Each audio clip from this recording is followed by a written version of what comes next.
press the button. Alright, we should be streaming. Let's get to where we can check the audio. Echo. You can just hear me repeat myself. Let's get to where we can check the audio. Echo. Whatever that effect is called. You can just hear myself.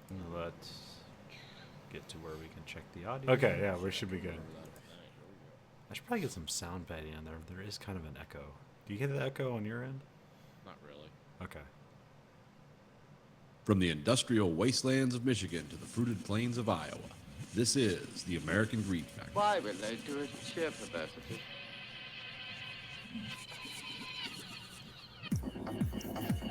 You are the dead. Remain exactly where you are. Make no move until you are ordered. We burn them to ashes and then burn the ashes. That's our official motto. Now we can see you. Clasp your hands behind your heads. Stand out in the middle of the room. Stand back to back. Who can explain the fascination of fire? What draws us to it, whether we're young or old? Here comes the candles who light you to bed. Here comes a chopper to chop off your head. And welcome to the American Greed Factory podcast. Nathan, This is Conlon. Andrew? we're back again. No one has coronavirus yet, right? Nope. I might. Yeah. Like, Andrew has, sniffles and coughs. what do you call that? Allergies. Are those active already? For me, they seem to be. Yeah, 'cause well, the last it's couple days you know, been it's going to be sneezing. spring. You know, we got spring forward tonight, right? Yeah, time theft tonight. Oh, shit. Tonight? God damn it. Well, good thing I'm not really doing anything tomorrow, I guess. Always a good thing you're not doing anything tomorrow. I hate that. I don't even want to go to work. I don't even want to leave the house. I can start the quarantine early. Oh, no. Time theft was upon us. Damn. Yeah. When's the U.S. finally going to outlaw that shit? There's parts of Indiana you can go to. What, Nevada? Yeah, there's a few. No, Or is it Colorado or something? they do it in Indiana everywhere now. They didn't used to. Well, I thought it was like split. Because I remember like when we lived in Indiana, we were able to get 2 different NBC channels over the air. Yeah. And when it was daylight saving time, one was ahead of the other. And so, like, you know, if you really wanted to, you could watch Home Improvement back to back. Watch it 2 times in a row in case you missed anything. Oh, TV was so fun back then. Back in those old times. Yeah, now it's just now like and now it's then. just pure quality. It takes takes chances. Or are you talking about network television? No, I'm not. Yeah, I'm talking about that kind of TV. I'm not talking about like Netflix stuff. Yeah, Oh, the okay. must-see Friday night lineup or the, comedy Monday or Tuesday or whatever it was. What does Tim Allen do now? Is he some kind of right winger? He still has that show that got canceled from like ABC, but now it's on Fox. Yeah, because it's Last basically Man Alive or something. Yeah. It's Last basically- Man Standing. That's it. basically his rant against minorities and women, but on television. Oh, good. Good for him. Not a cocaine addict turned comedian is now the moral voice. Let's make him president next. Shit. Not real, man. Let's smoke coke up your ass. With a giant handlebar mustache. And then John Voight. I didn't even know he was really. But they both have presidential buddy awards. I don't know if Tim Allen got one. I know John Voight did. I don't know. It's strange. I mean, that doesn't surprise me. John Voight. I don't really care about actors' politics unless they're really open and bizarre about it. Yeah. Then it's funny. But if you just want to be quietly something, that's fine. Just be real quiet about it if you want a career, Well, it's usually like action directors. Like it's like, oh, you could make cool movies, but it's like, and then like if they get into politics, like, oh, shut up! I don't want to. I like your movies. Shut up. Yeah. I'm not here to listen to your thoughts on politics. I want to be entertained. You're a closeted Nazi. Great. You need to know that. So like Eastwood's kind of quiet about that stuff until they ask him about it, and then like he's all about it. So let me tell you everything that I believe in. Yeah. I don't know, I was listening to that Action Boys podcast, and they're talking about some weird like political thing he does, like talking to an empty chair. Yeah, he did that at the political, or at the Republican National Convention when I think it was Romney v. Obama, Yeah. and he was talking to the empty chair about. I don't know. I mean, it seemed really out of touch. I watched it once, and it's like, oh, this is Clint Eastwood doing some weird kind of Republican performance art about how Obama doesn't listen. It's our turn to talk, and it's just strange. It's like, oh, I loved you in The Good, the Bad, and the Ugly. I like a lot of your movies, but I'm not interested in them. It's another guy that's worth $1 billion wants to tell everyone how to live. Life is easy. No. He has like 9 kids, too. So. Yeah. Still directing in his 90s. Yeah. Let's do a sex scene. Let's not. I believe this 80-year-old coke mule would have an orgy many times on screen. No. Like, I just heard things about the movie. I haven't actually seen it. yeah, I'm meaning to see it, and I haven't watched it yet. But My wife liked it. She said it was actually pretty good. It was miserable, but it was good. well, I hope. I haven't seen the Richard Jewell one. Yeah, I've been wanting to see that too, but there's nothing that's streaming yet for affordable price. I remember when that happened, and you'd swear up and down like, oh yeah, that guy's guilty. He's got to be. And it turned out it was some anti-abortion guy that caught like 15 years later or something.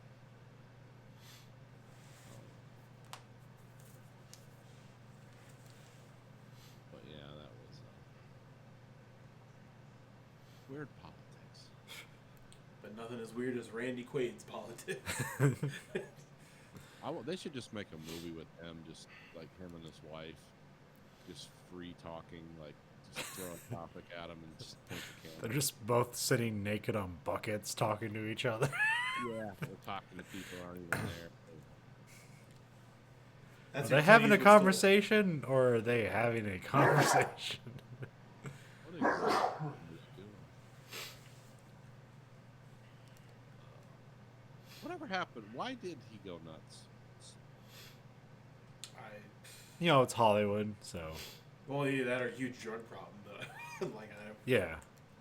I don't know. I was always wondering, like, they're like, they're breaking apart like Nicolas Cage's financials, and it's like, how did he end up in financial ruin? Considering, and it was like, I think we've like talked about the stuff that he had like 10 houses and stuff like that, but he bought like a fossil from like Mongolia that was worth like $45 million or $145 million. Wow. It's like, who has just that money to throw at something like that? And then like when he got into tax trouble, he had to give that back to the Mongolian government. For free? I don't know. They didn't follow up on that. Yeah, I just know he's like a guy that. I also know he had dozens of cars. well, all in the 6-figure range too. That like half of them he didn't even pay for, and he was being glued because he just felt like, well, I'm Nicolas Cage, I don't have to pay for him. Even when he had the money, he was just like, I'm not paying for that Maserati. Are you crazy? Well, no, that and the other thing too, when he had all of his toys and weird eccentricities and stuff, like he basically would just be like any other collector hoarder, where he would just trade or sell what he had to get the next thing. And so for a while, since the real estate market was up and everybody was going good till the housing crash, he was actually making money, kind of. And then he suddenly is like, oh yeah, all this shit he owns and sitting on because he had a big real estate portfolio. And then it's like, oh yeah, he lost all that earnings and stuff. He couldn't get loans anymore because he didn't have the value in his real estate anymore since it tanked. So he lost a lot of money that way. I thought his somebody stole a bunch of his money too. Probably. Well, he says that his original manager that he tried to sue, like, didn't warn him he was spending recklessly and that he was running out of money and shit. And then the guy was like, "Fuck that! I told him like 20 million times he's out of money and he couldn't afford it." So But didn't you say something about like he bought some mausoleums or whatever, and like that stuff like the government can't take from you? So that was like a wise investment, weirdly. Oh. Well, I know he bought that hotel, like the haunted hotel in like New Orleans or whatever that he still runs, I think. Yeah, it was like a pyramid grave in. Oh yeah, that too. In New Orleans, like when he dies, he'll be buried at the pyramid. Wonder when we're gonna see Johnny Depp start popping up in weird movies. I think. Well, he recently just got out of the whole like. Well, I don't want to say Me Too, but like, he like proved that his wife was hitting him and not the other way around. So. Oh well, that's good. Oh, I didn't know that. Yeah.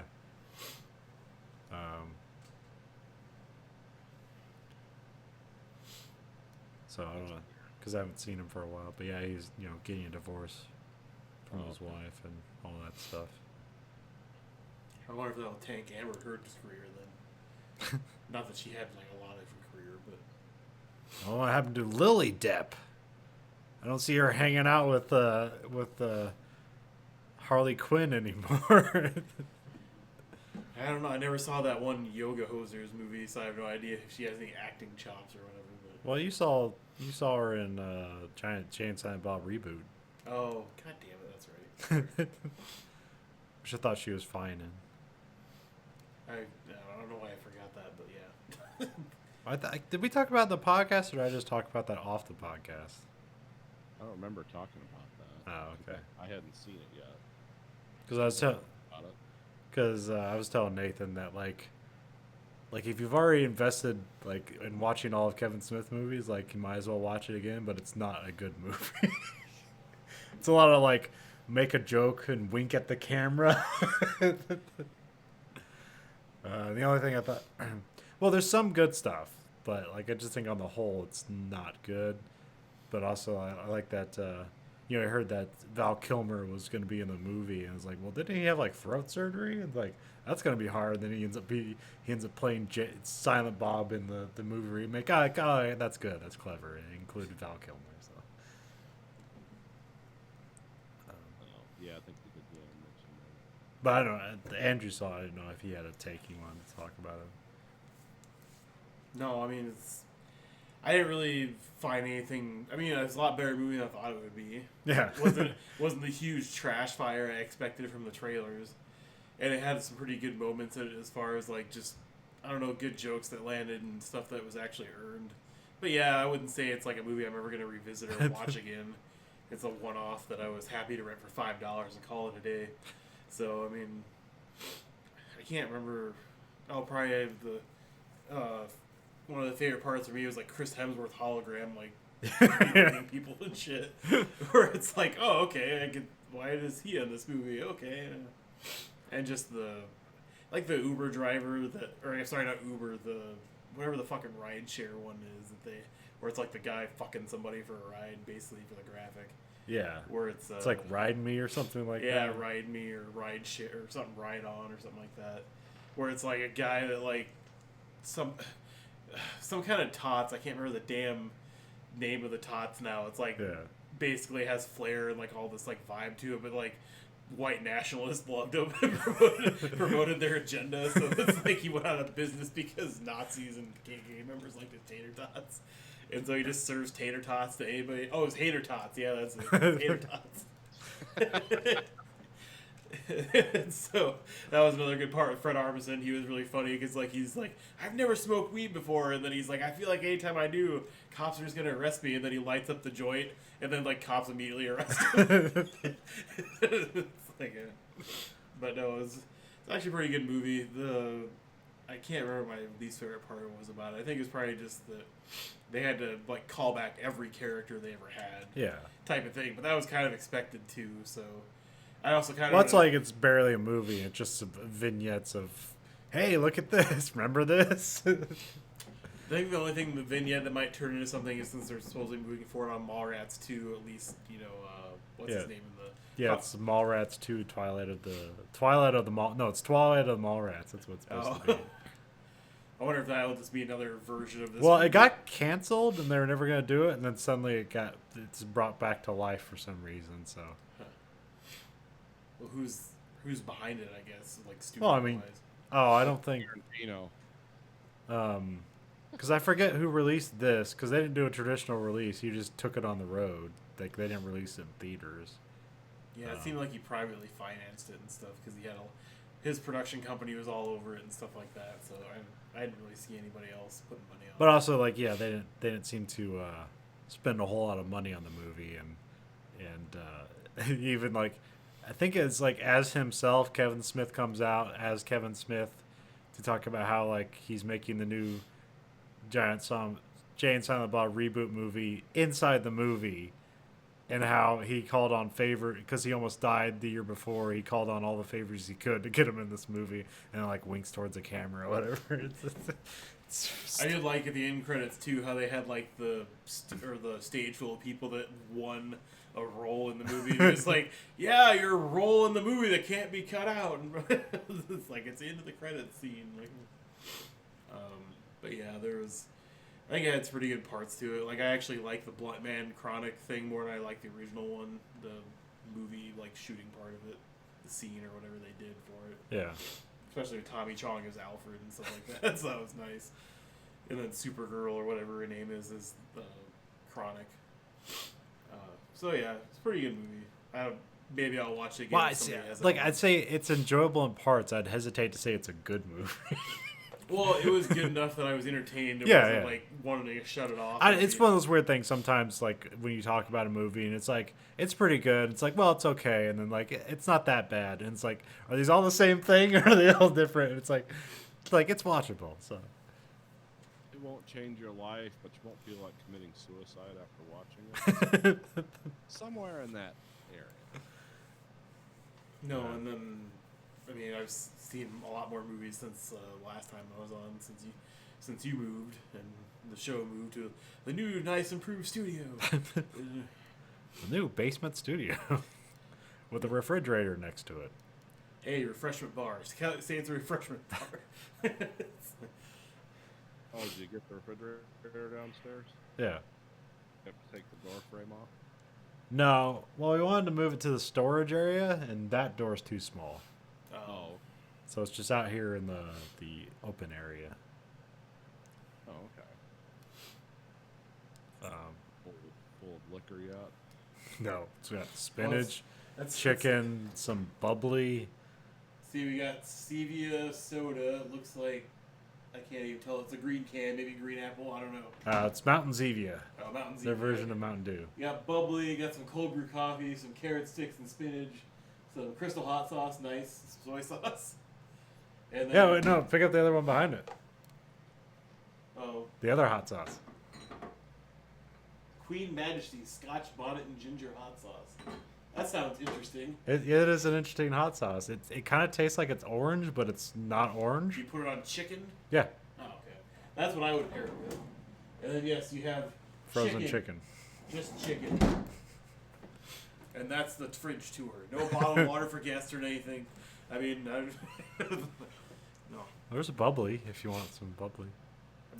I've never really liked sparkling water like that. I don't know why people think it's a. The one time I tried the Perrier, you gave me the orange one. I was like, this tastes a lot like Windex smells. Yeah, I don't know. Bubbly's better than Pierre. Perrier. Perrier. Pierre. Pierre, I- the I offshoot Perrier. It's the same spelling, right? I Oh, think it's a little different. Okay. I got something for you to run by your bosses at Walmart for a new clothing line brand. Because Victoria's Secret, but then Walmart Confidential, slightly used undergarments for for less price. You could dress like a whore for half the price. Walmart Confidential. Okay, sorry.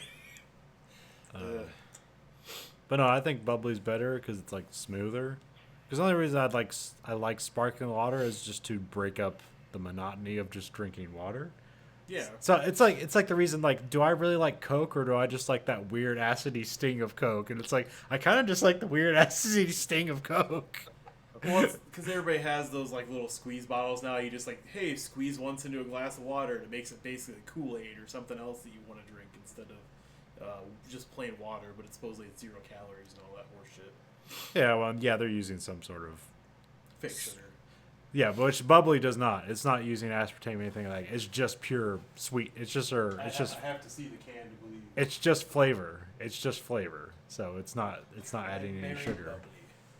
That one's cranberry. Yes, I say cranberry. That's Pepsi, right? I don't know. Does it say who owns them?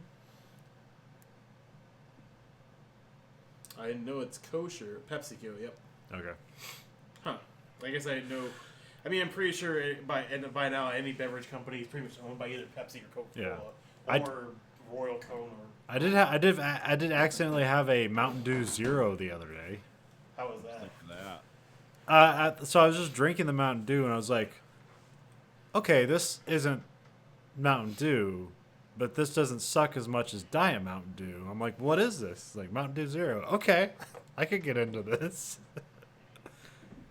Which kind of seems weird because like Coke usually kind of they seem to market the whole zero thing, so maybe they didn't like copyright that enough or trademark that enough in a way that just Pepsi comes in, or maybe they're working together in a weird way to market Mountain Dew Zero. Yeah, I didn't bother to look up any information about this whatsoever. It's just pure, like those great when two people come across something and they just make shit up as if it's like the true thing. Well, I mean, it's like the YouTube React videos where those one people try to copyright React videos or whatever, where it's like it's a commonly used word. It's not a made up thing you came up with. Because zero is just like, oh, zero as in 0 calories. Well, yeah, they couldn't trademark zero, but like in the idea of like zero as a soft drink thing, Yeah. they pretty much. But then they changed it to they took it. It's not technically Coke Zero anymore. It's Coke Zero Sugar. Huh. So I don't know why they changed that, but whatever. I swear at some point, like, Pepsi had that stupid dancing baby Super Bowl ad where it was like Pepsi Zero or Pepsi something like that. Where it's zero. Well, like their version of Coke Zero is Pepsi Max. Maybe that's what it was. But Which is a stupid fucking name. I'm not gonna. yeah. Well, it's because I don't know. Some people like criticize Coke Zero is that it's just like, oh, you're just selling Diet Pepsi to men. Like that's like people like men won't drink Diet Pepsi because they think it would be a pansy thing to drink. But like Coke Zero, it's badass diet soda. So Pepsi Max. It's- Full throttle It's, aspartame. it's not so much that it's a womanly drink. It's just that it tastes like shit compared to the real thing. I So- don't know. I always feel like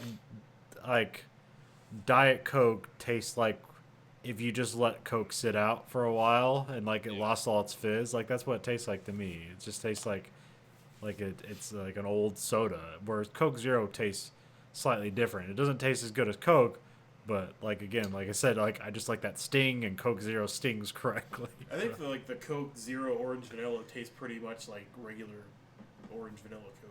Oh yeah, you like the orange vanilla. That's one. pretty much the. I think you've seen you with cans of that stuff. Though. Yeah, Zero. occasionally I buy the now 'Cause they I have put, 'cause the I put cherry rum in vanilla. it, so I'm not using that thing wholesale. Yeah.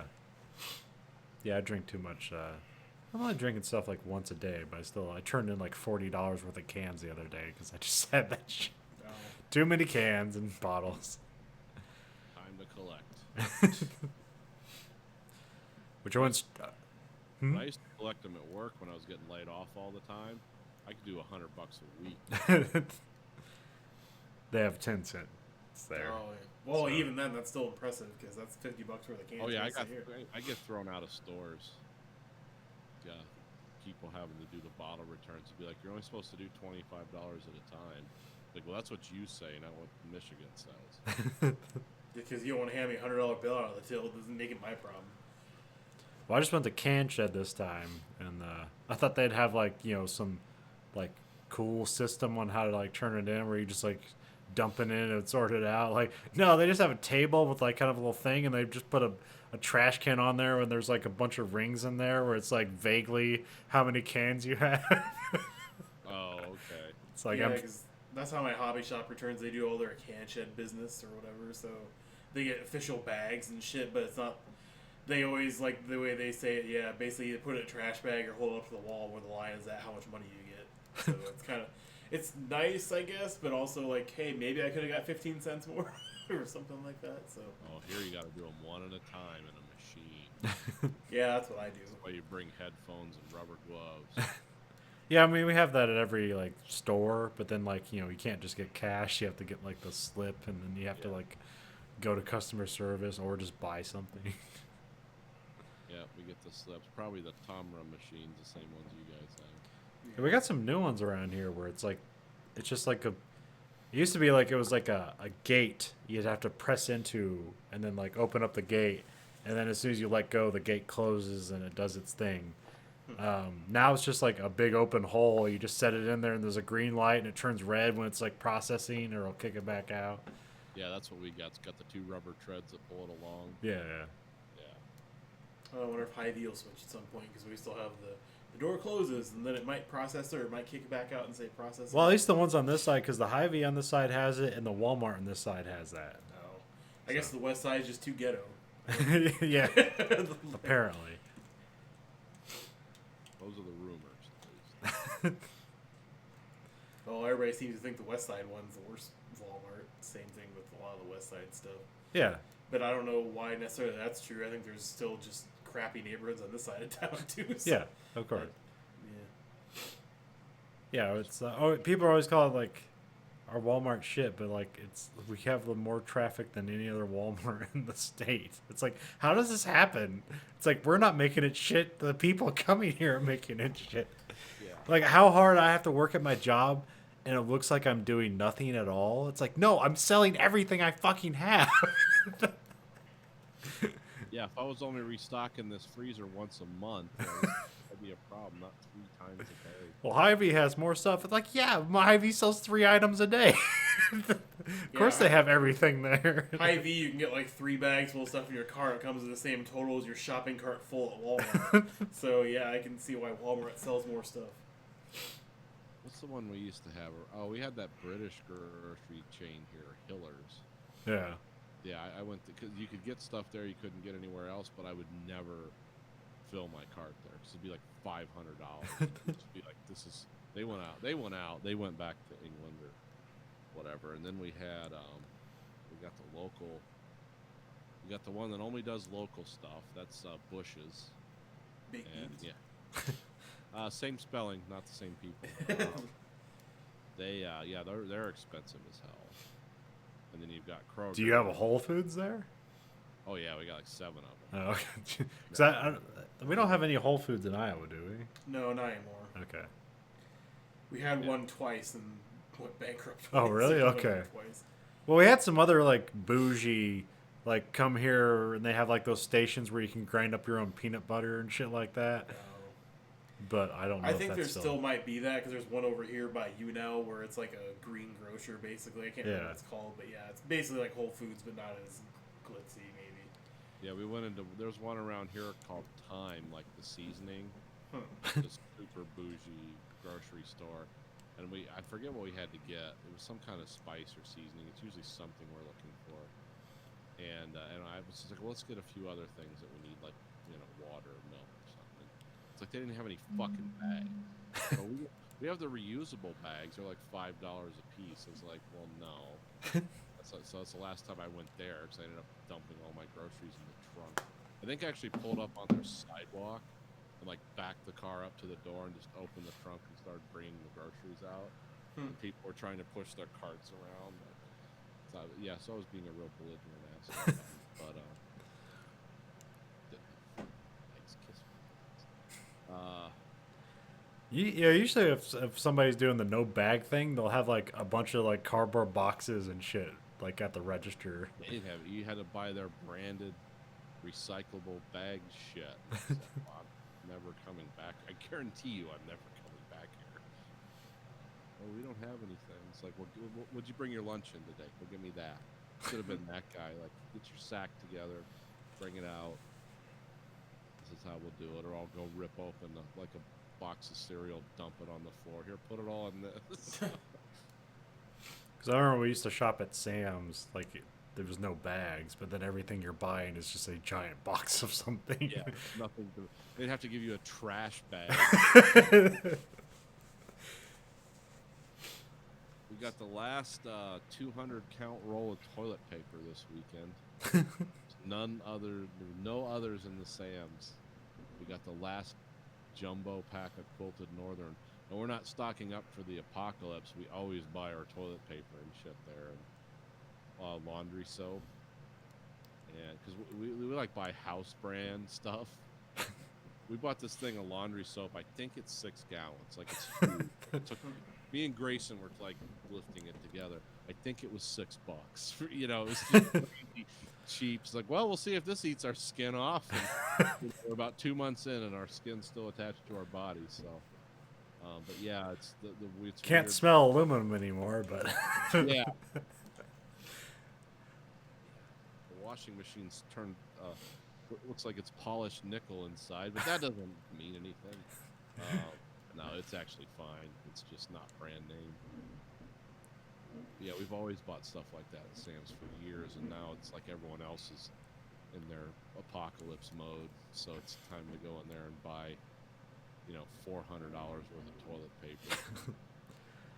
yeah, That I'm just gonna come to your house and shoot you. Really, you're stocking up for me. So thank you. the only thing I saw at the store that was really like missing was like Purell was like completely sold out. Like, Oh yeah. but regular soap was cool. Like you could get as much of that as you wanted. It was just Purell that was sold out. The toilet paper would look a little bit ragged when I went through Walmart today, but it wasn't like anything where you didn't have a choice or whatever. Well, and there were some people like the bread aisle was just like ransacked and like, oh, you think there was like something going on? What's going on? And it's like, no, this is every day. Every day is like this. It was like, oh, there's no bread. It's like, no, there's no cheap bread. You stupid son of a bitch. There's plenty of Sara Lee. It's $3. You can get as much as you want. It's like, but I want the Our local Pepperidge Farm. All day long. But one section's completely empty. It's like, oh, there's been a run on the store. It's like, no, you're poor. You guys do sell those pretzel buns pretty fast, though. The 4-pack of like bigger pretzel buns or whatever. Because I always look Those for the those. Pretzilla ones? Yeah. Yeah, we get them in pretty irregularly because that actually comes in through my department. We get them frozen if you didn't know. Yeah, I kind of figured since they're kind of like weirdly moist a little bit when you open the bag. So Yeah. I was like, yeah, that's probably frozen. Well, that's also I think that's how they're. But yeah, at Hy-Vee they don't label them like with a use by date, and it says right on the box, 10 days till 10-day shelf life. You go to Hy-Vee, there's no label on all their Pretzilla stuff. It's just been sitting there for 3 months. Because like nobody buys like the little slider buns and shit. Because it's like, why even sell those? Like, who the fuck's gonna buy those? Like, When regular it ones. when you get to like barbecue like time, I don't know when the fuck that is. Like summertime, 4th of July shit. Anytime you're willing to stand outside and barbecue. Yeah, those slider buns we can't keep them in stock. Oh really? Yeah. I guess I never really done sliders more than once. I just thought it was a waste of time, so I've only done. Well, yeah, it depends on like how many people you're cooking. If you're cooking for yourself, it's like why don't you just buy hot dog or hamburger buns? Yeah. But if you're cooking for like a block of people, it's like no, get the fucking slider buns. We'll make little meatball burgers. Bankrupt. Yeah, Yeah. because if I'm cooking a hamburger for myself, it's just that package of hamburger formed. Well, because I found My complaint is that I need a bun the size of dinner plates. Do you have those, perhaps? Well, I found like the turkey burger patties at Walmart are really cheap along with the buns, so it's like for basically like $6 you can get an 8-pack of buns and 4 burgers for like $6.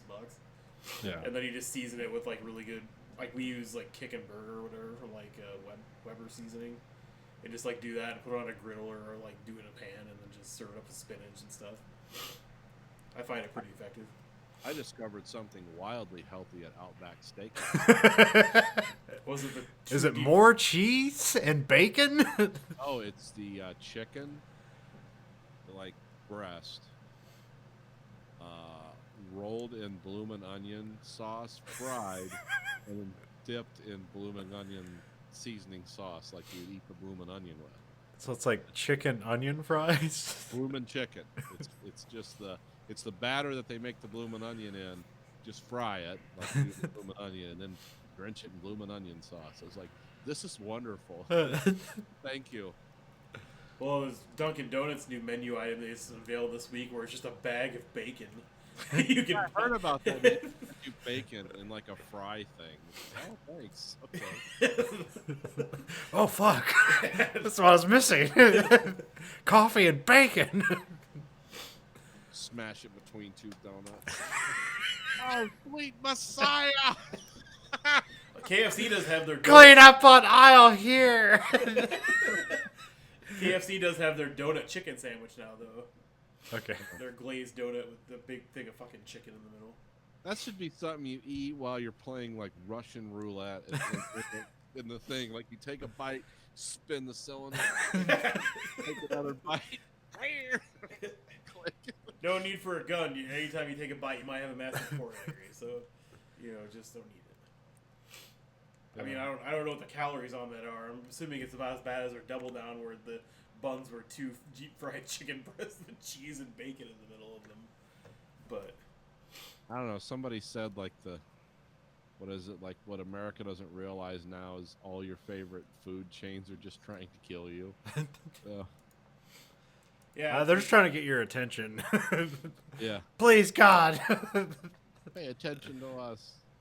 come and spend $5 at our store, please, please. I still want to invest in Witch, but make it even.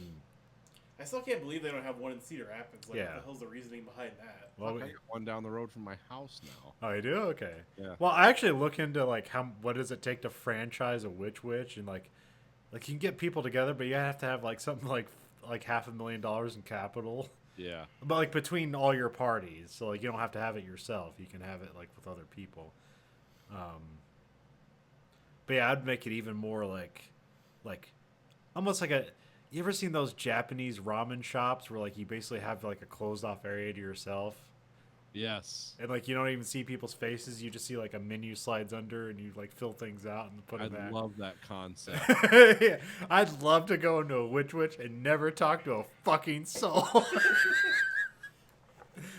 Just have a little like clothesline conveyor line go up like shoulder height through all the booths and just like clothespin your order or something. Yeah. And then just like receive it. Because they do have those, unlike the East Coast and West Coast, they do have the conveyor belt sushi restaurants. Yeah. Where you just grab whatever you want.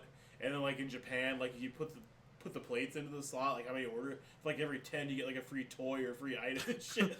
So it's like, oh, I got a keychain and sushi. And it's like, oh, okay. Yeah, those. I went to the Witch down here. I forget what I got. I think it was their tuna salad or chicken salad, but I didn't realize I didn't realize how big the biggest one was because I'm like I'm kind of hungry. The next thing I know, there's like a pound of chicken salad in front of me. It's fun. It's like I don't know if I was this hungry. I'm gonna power through this. It's like, well, we're not going to give them like a whole loaf of bread, so we better really add to it. Oh yeah, it was crazy. Like you couldn't even pick it up. It's good. Kind of expensive, but it was good. Oh, the restaurant I went to last night, the one you really like, Roscoe's, that was amazing. Yeah. Like they added a few more things to the menu and stuff like that as far as different pizza options and stuff because we had like, I think it was like the luau or something like that. So it was like onion, bacon. Yeah, ham, you're like jalapeno. adventurous with restaurants. I find one thing I like, and that's what I'll have for the rest of my Well, I mean, life. I still had the Motown style and okay. cheese toast and stuff. So I mean, it was pretty subpar. Or it was not subpar, pretty average. Yeah, I always get Detroit, and well now it's Motown because they used to be a joint called Tommaso's Pizza, and they didn't want to move, so then they changed their name to Roscoe's, and everything's just slightly different. It's the same exact pizza, but they can't do Detroit style anymore, so now it's Motown style pizza. Oh. But I think their New York thin is still just New York thin because I get that. Well, now they have Brookville too, so it's a New York thin, but it's caramelized cheese crust like the Motown. Oh, that's the best part of the Detroit style pizza. So I mean, I kind of wanted to try that at some point because I was like, well, you can save a few calories by not having so much dough. But I don't know if it would be as good as the Motown though. But no, Yeah, it'd we be, went there once when I was in Cedar Rapids. Oh yeah, I take people there all the time. It's like, because I remember I took my Marine buddies there, and it's like, yeah, it's the best pizza I ever had. It's like, yeah, you wouldn't expect it to be here in Cedar Rapids. I mean, it's basically, I mean, it's kind of like a hole in the wall restaurant almost because like the booths are really ratty and it's not really like taken care of. And now there's not even real plates anymore. Now it's just like you go up and get your solo cup and you have to get all your own like pizza server and napkins and everything else, and like the plates are styrofoam plates. Yeah. And shit, and it's like, oh, I thought I remembered real plates here at one time, but maybe not. Next, the thing will be the servers will be real rude to you. Oh, that's the They thing have- though. There's like the older guy that always walks around, and there's like 6 teenagers always behind Yeah, making it's pizzas just- and shit. There's always like something. Restaurant here where that's actually the thing. It's like, oh yeah, people will be rude to you. I was like, yeah, well, fuck that. Okay, I don't want to like burn the restaurant down and not understand. Oh, it's supposed to be this way. I didn't know. I'm sorry. Well, that's for rich people. Like, oh, I went somewhere to get yelled at, Yeah. and I couldn't complain to the owners. It was electrifying. Yeah, there's like a famous like hot dog shop in Chicago. Like that's the thing they do. Yeah, the Triumphs went to a couple times or whatever. Yeah. and just like badmouth people. Oh, is that the one where they actually insult you? Yeah. Yeah. Like you get your order, it's like, yeah, 3 hot dogs for fat ass, and yelling that back or something. I think I've seen that. Yeah, And then like they interviewed the people and like they kind of like break down at some point because like the amount of like racism that they dish out and get back at them, it's like is upsetting. But like great tips. I'm like, what am I gonna do? What's like the people that watch?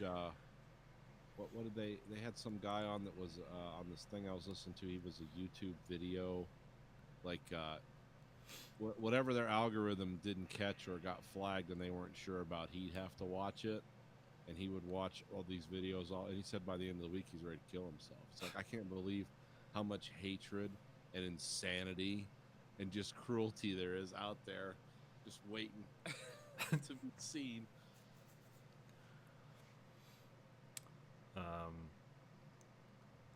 Speaking of hatred and waiting to be seen, should we get in a bug out bag?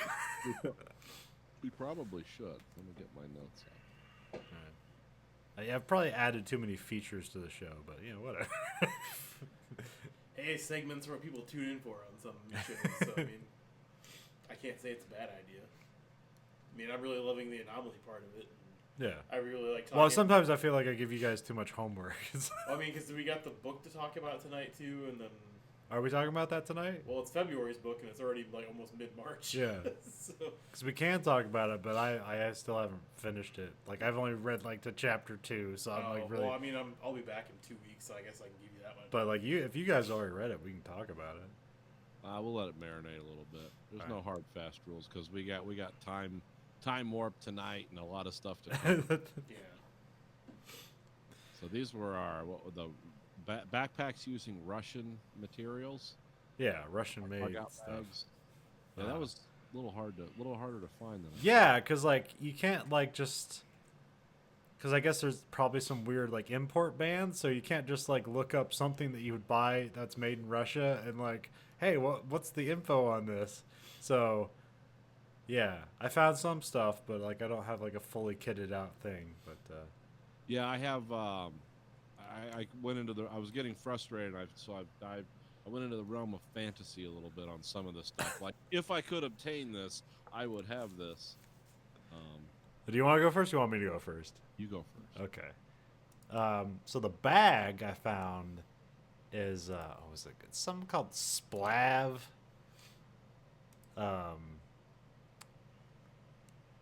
Because it's a Russian paratrooper backpack. Okay.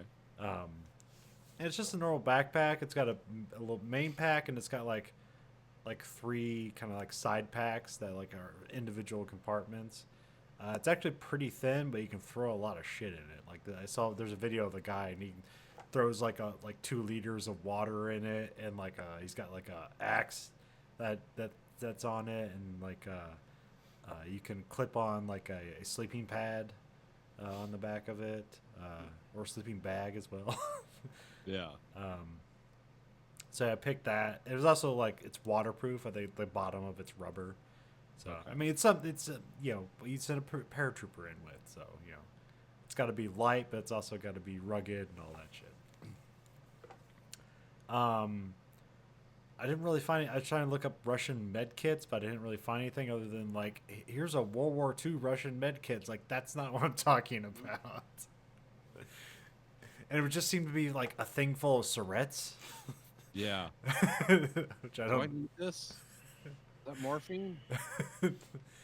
So yeah, I'd have a med kit in there. I'd have an axe. I didn't find any like specifically Russian made axe, so I don't have anything specific for that. Probably like a multi tool. And then like this dude I was watching on YouTube, he's a Russian dude. Like he had this water bottle that's like this tall. You ever see those giant Evian bottles? Where Yeah. they're very tall, but they're not wide. But Okay. so I'll take that. And then the weapons loadout was we're gonna take a. The obvious thing is to take an AK-47 because Yeah. it's ubiquitous. But so I decided to do to go away from that just because it's the obvious one. So I went with a. It's called the SVD Dragunov, but it's like a civilian version called the SVD Tiger Dragunov. And you can get them in 308. So to get it in 308, it's got a for it's not necessarily a sniper rifle, but it's always kind of seen as a sniper rifle. But because it's actually lightweight for what you consider a sniper rifle, it's just 10 pounds. Right. And it has a 4x scope on it, which I'm used to shooting stuff. And it can shoot accurately up to 600 meters, which that's basically like an M16. So it's like, oh, I understand that. Yeah. And so it comes with that. And then the sidearm, I was like, it was weird. I was trying to find Russian pistols, but I couldn't really find like Russian. It seemed to be like the Russians just use like CZ-75s, like when like Czechoslovakia was. Yeah, they use a lot of the. They still use the Makarov name. So that I saw some new stuff where it's like, here's a new Russian pistol, but it's in prototype thing, but it fires like a 9x19 Parabellum, the Luger or whatever. Yeah, some of them. There's actually the 9mm Makarov and the 9mm Parabellum. The only difference is the 9mm Parabellum has like the walls on the cartridge are kind of inset, whereas the Makarov, they're straight. But they still fire the 9. I think everyone they're just going to the Parabellum though. So I chose just the Makarov because Yeah. it's the only one I was like, and plus, it's straight blowback, but it's got a fixed barrel, so it's potentially slightly more accurate. Yeah, pin barrel. And also has a decocker on it, which is nice for a pistol that size and for that cost. Because Yeah. are they presumably cheap or are they? $125. Okay, yeah, so I went with that. The only other thing about Makarov is the potential safety issues. If you drop it on the barrel, it could fire. Yeah, that can happen. So yeah, I went with the 308 Dragunov because I presumed that would be something I could collect in America. Yeah. And then the Makarov would just be something like last ditch. So I just have like the 2 clips on hand, and those are the 2 clips I'll ever have. Yeah. Unless you go to Al's obscure ammo shop after the apocalypse. I thought about adding like a bow and arrow to the kit, but then I couldn't find any like specifically Russian-made bow and arrow stuff, so that was out. Yeah, what I've discovered in my research for this is Russian-made goods generally either not available or not popular in the U.S. or a lot of stuff I did found like from Russia. You look at the bottom, it says "Made in China." It's like, well, I can buy shit made in China here. Because if we were making a Chinese bug-out bag, that would almost be the default. It's made in China. So all bug-out bags are essentially Chinese. So, what's your bug out bag, Nathan? Oh, okay, this is what Andrew doesn't have a bug out bag unless he wants to just come up one on his spot. I mean, I can't really expand on anything besides like maybe picking the AK-12 or new service rifle or something like that. Yeah. Saying that's pretty much the only thing I can do. So. What was the AK-12 fire? Is that 5x45 that their intermediate See, I just bullet? had it up. Nathan, continue. Sorry. Because like sometimes it's about selecting AKs. 5x45, 39 millimeter. Okay, yeah. That's a little. It's harder to come by in America, but it's possible. Yeah. So like sometimes these choices are about like what can you gather along the way in your bug out scenario. Yeah, the AK-47 would be a lot more popular around. You'd probably find it a lot more. Yeah. Same thing with the 9mm Pale Barum versus the Makarov. Because it's like, who the fuck has 9mm Makarov in the United States?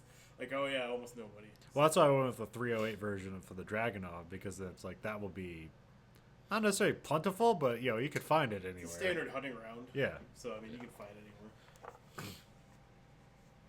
Okay, I went with the what they call a floating backpack by Ryad.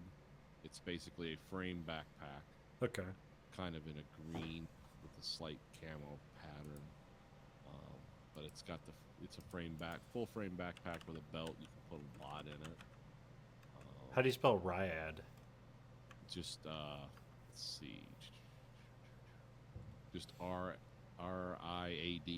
Okay. It's What kind of backpack did you say it was? floating Ryad backpack 6B38. That was the most Russian one I could find that it wasn't just a Molly equipment bag. Okay. So I just went for something different. And then for surplus for warmth, and I know this probably wouldn't be in my size, but I like they have the Bulgarian gray wool greatcoat with cotton liner. Those, because the Russians always had those great big long coats. Yeah. I'm sure they would only make them in child sizes, not in my size, but that was that would be for warmth and travel. An easy coat to wear, and it just looks cool. And then I found some like Soviet era mess kits with the USSR acceptance stamp on them. Just I thought that would be cool to have, because why not? And then now the Russians famously do not use folding and trenching tools. They use the ones that look like they have a little ball on the end. Yeah. And it's just like a little shovel spade, but it's really thin. It goes right into the back of your backpack. Get those on eBay. And then of course I had 2 water bottles from the Soviet era, which they have that weird green paint that they used on a lot of things there. Yeah. And of course the ubiquitous Kalashnikov cleaning kit fits right in the Butt stock. stock of most of them, but because of my gun selection, I needed this separate because mine doesn't have a stock on it. And then, of course, I had the tubular Russian sleeping bag, which is part of what they call their Ratnik system, which is Ratnik in Russian means warrior, and they're trying to develop an entire suite of everything from, cameras to drones to everything's a part of this. Then, of course, you have to have your Russian Army knee pads and elbow pad set, just because it's cool. And then I found the Russian Leatherman. It's called the multi-tool knife 6E6, made by Sara Corporation. It's just kind of a weird Russian Leatherman where instead of breaking in 2 like a Leatherman does, and you have pliers, it's just got a solid set of pliers. And for some reason they're like almost $80, and they don't look as well made as a Leatherman tool.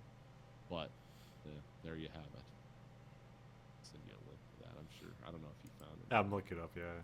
Okay. I'm looking at a video right now. Oh, okay. It's an hour-long video. I'm not going to watch. But yeah, it just looks like a pair of pliers with a bunch of stuff on it. Yeah, there's a video on YouTube I watched about it. It looks cool, but for that kind of money, if it was $25, like, yeah, I'll get one. $80, it's like, no, thank you. I'll get one. But for the purpose of this bug out bag, we'll have it. Yeah. And then of course There's no speed limit on the bug out bag. Yeah. Yeah, because I was looking up the Dragunov Tiger. It's like $8,000 on Gunbroker. That's a reasonable price. I don't know if it's rarity or if that's how much that thing fucking Does costs. that come with the scope? Or? Yeah, it comes with the scope. Oh, yeah, it's probably an all-in-one deal. Probably has like its own bizarre mounts and stuff for the scope. Yeah, yeah. Not probably Yeah, it's not like Russians any use. rail. Yeah. I would get the AK-47. I've actually fired one of these, the underfolder, where the stock folds up under the gun. Huh. The bad thing about these is you got to shoot these with gloves, because when you cut the back off an AK-47 and just put a folding wire stock on it, they're pretty bumpy and sharp. And AKs are not known for, you got to hold on to them. So this is a gloves-only gun to operate. But the nice thing about it is if you hold the sling out tight, you can still effectively lay down, fire with this AK-47, which is all an AK-47 can really do. It's not really a weapon of accuracy. But, moving around a lot, having a compact rifle like this would be handy, I think. So that's why I went with the underfolder AK-47, which of course I don't think you can buy here, but or I'd maybe say- you can. I don't. I'd say Or with you a can assault import- rifle with a folding stock, probably not. Yeah. Well, I was watching some video that they're talking about. So I always hear about like Russian parts kits, Yeah. and I always just assumed that like, oh, it's just like extra parts that they were going to make an AK-47 with and didn't, and then they just send you those parts and you put it together. But no, it's like sometimes it means that like it was a fully assembled rifle, and then they have to like destroy it in really specific ways so they can import it to America, and then you basically just rebuild it, Oh, okay. which is weird. Yeah, it sounds like that sounds a bunch of lawyers sat down and figured that out. And then for food, I found what they say are military Russian MREs. You can buy them on Amazon. It looks like a lot, and it's all in Russian, but it looks like a lot of meat paste and porridge. I've actually seen the guy review these. There's a guy who just eats MREs and talks about them, and it's for some reason it's wildly entertaining at the same time. But so yeah, we could get some MREs, and then for water purification and water storage, we just use a Kitedin because I couldn't find anything that the Russians made that was any different than that. And then for like a knife / tool, I found the Zillar. I don't know how you say it. Kizlyar.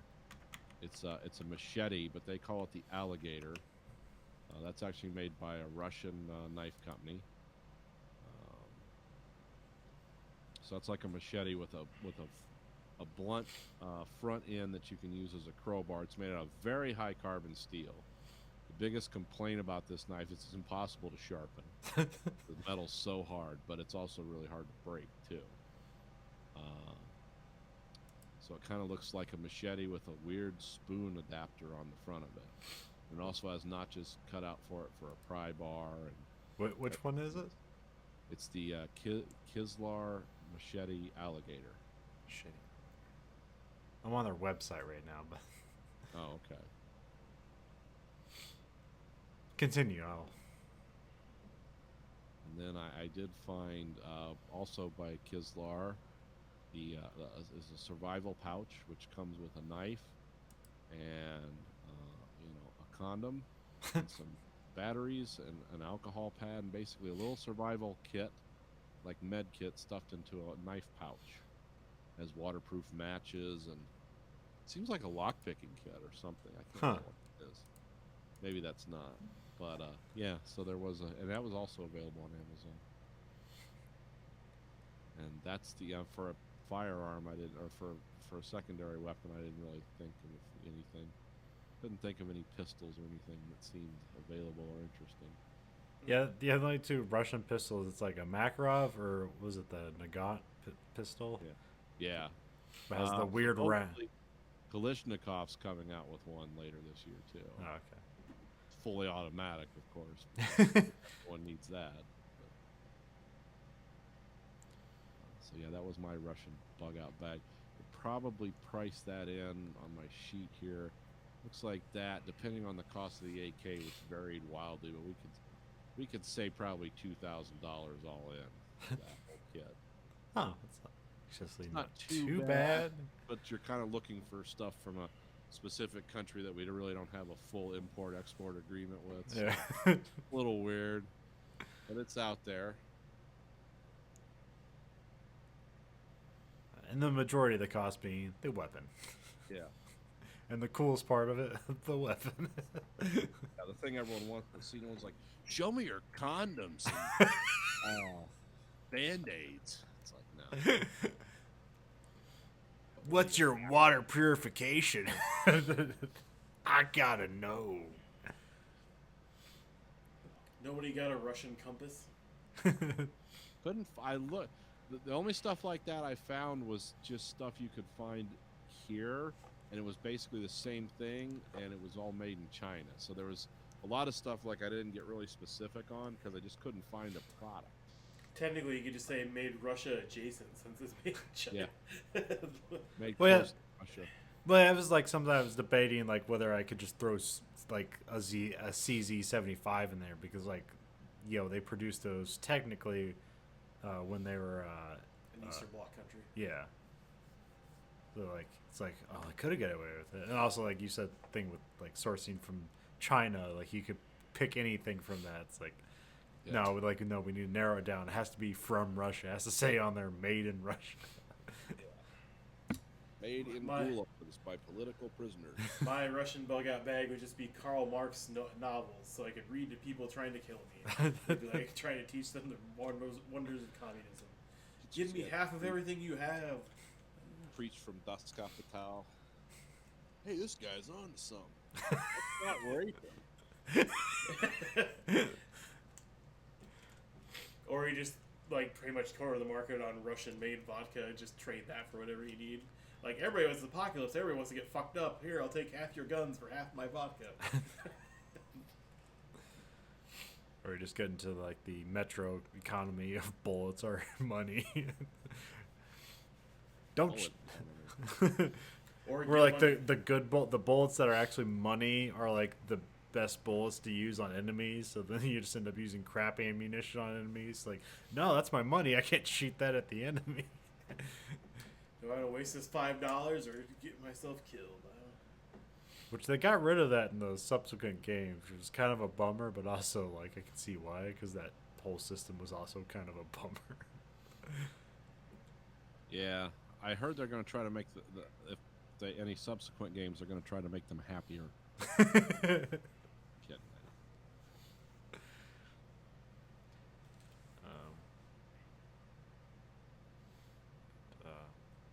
Should we roll into anomaly next? We could do that. Let me get that going. You got that thing I sent you? Yeah. All right, here we go. So nobody talk. Here we go. Anomaly recap. 7 of Pentacles. The anomaly is actively corrupting something in the local environment. What is it? Who notices? On the flip side, a member of the team makes a friend with a local. Who are they? What do they bond over? How about this gobbledygook where someone fucks a dolphin and nobody knows what's going on? It's like,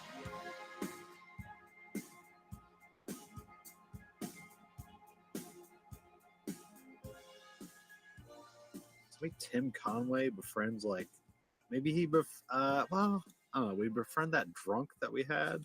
oh, the guy in the bar Yeah. who confused cops and toilets. Yeah. Calvin Hobbes.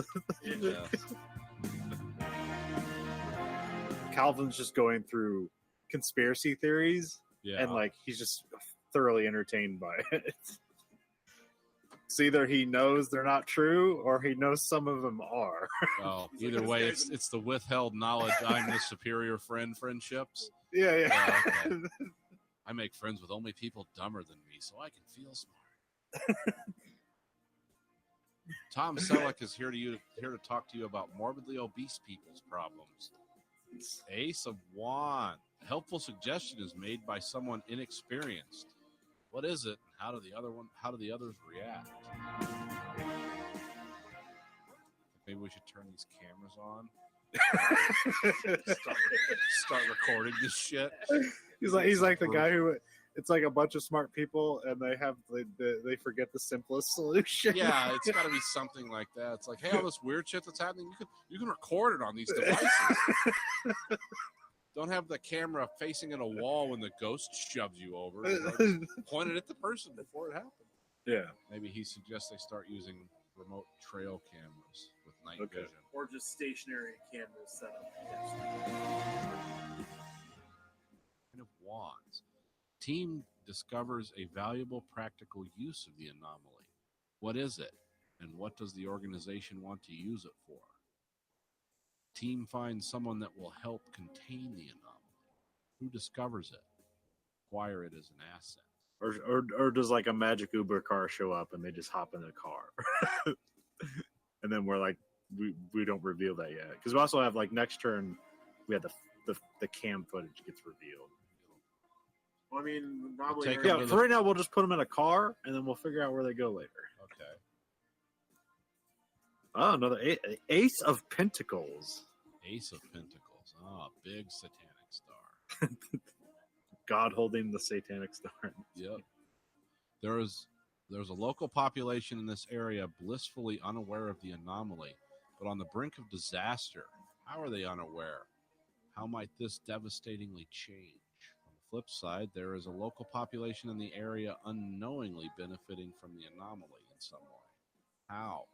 How might this cause problems for the team?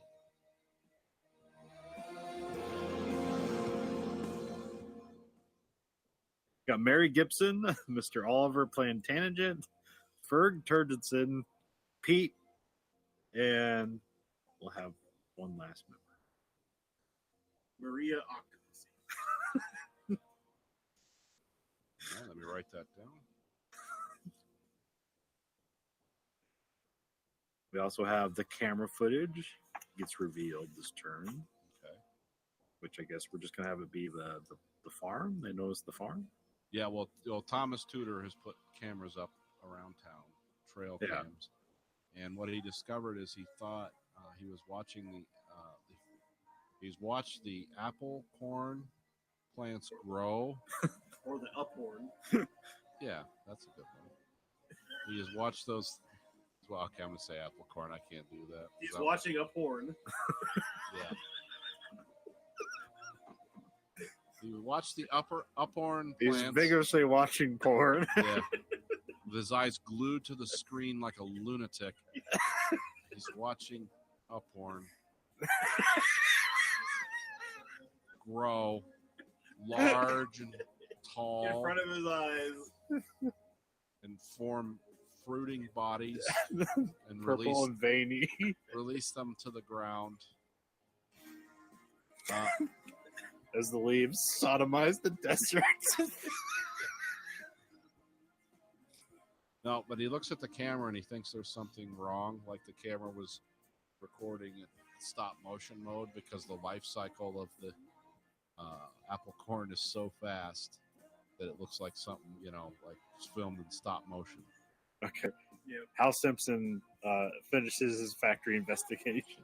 Okay, so he dramatically busts into the front door with all his fists blazing, and then he sees the very skeleton crew in the factory park of the third shift.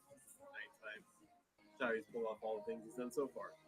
So he realizes, like, pretty much the whole factory is basically running, and there's very few people there, and there's, like, basically all this shit's happening, all this stuff's being produced, and nobody's really paying attention or doing anything. He kind of has a thought to himself, like, this isn't possible with automation. Like, somebody at least has to be watching this, so there's got to be something weird going on here. And he kind of like starts to feel his phantom arm again, kind of come alive and stuff. And he's like, well, maybe it's tied to this. There's something kind of like spiritual or extraterrestrial going on here that powers all this, because it seems to tie in with my arm's existence. And then he turns around to see the staff wall, and there's pictures of all the COG board members. Like the members, Except one. except one, a blacked out, hard to tell, fuzzy photo that was enlarged too hastily.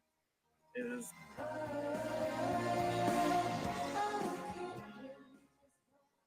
Two swords. What are the basic rules the team operates by? What is the punishment for breaking procedure? Oh, that's true. Other than Hal's about to. I guess I don't think of it as Hal and his fists are about to meet the octopus. Hal is about to explore. What's her name? Octopussy. What's her first Maria name? Octopussy. Hal's about to explore. He's about to reach into Maria. her soul and pull out what he needs. Ave Maria. He pounded her for information all night long. And when the well was dry, he finally relented. And thus come the geyser of knowledge from her mouth. His bucket And- of cream. He stood before her like the mighty oak. Oh, it was a never-ending flow of knowledge coming from every orifice of her being. Ooh, cream pie. Have some Oh, this porn is delicious. popcorn. Sure. All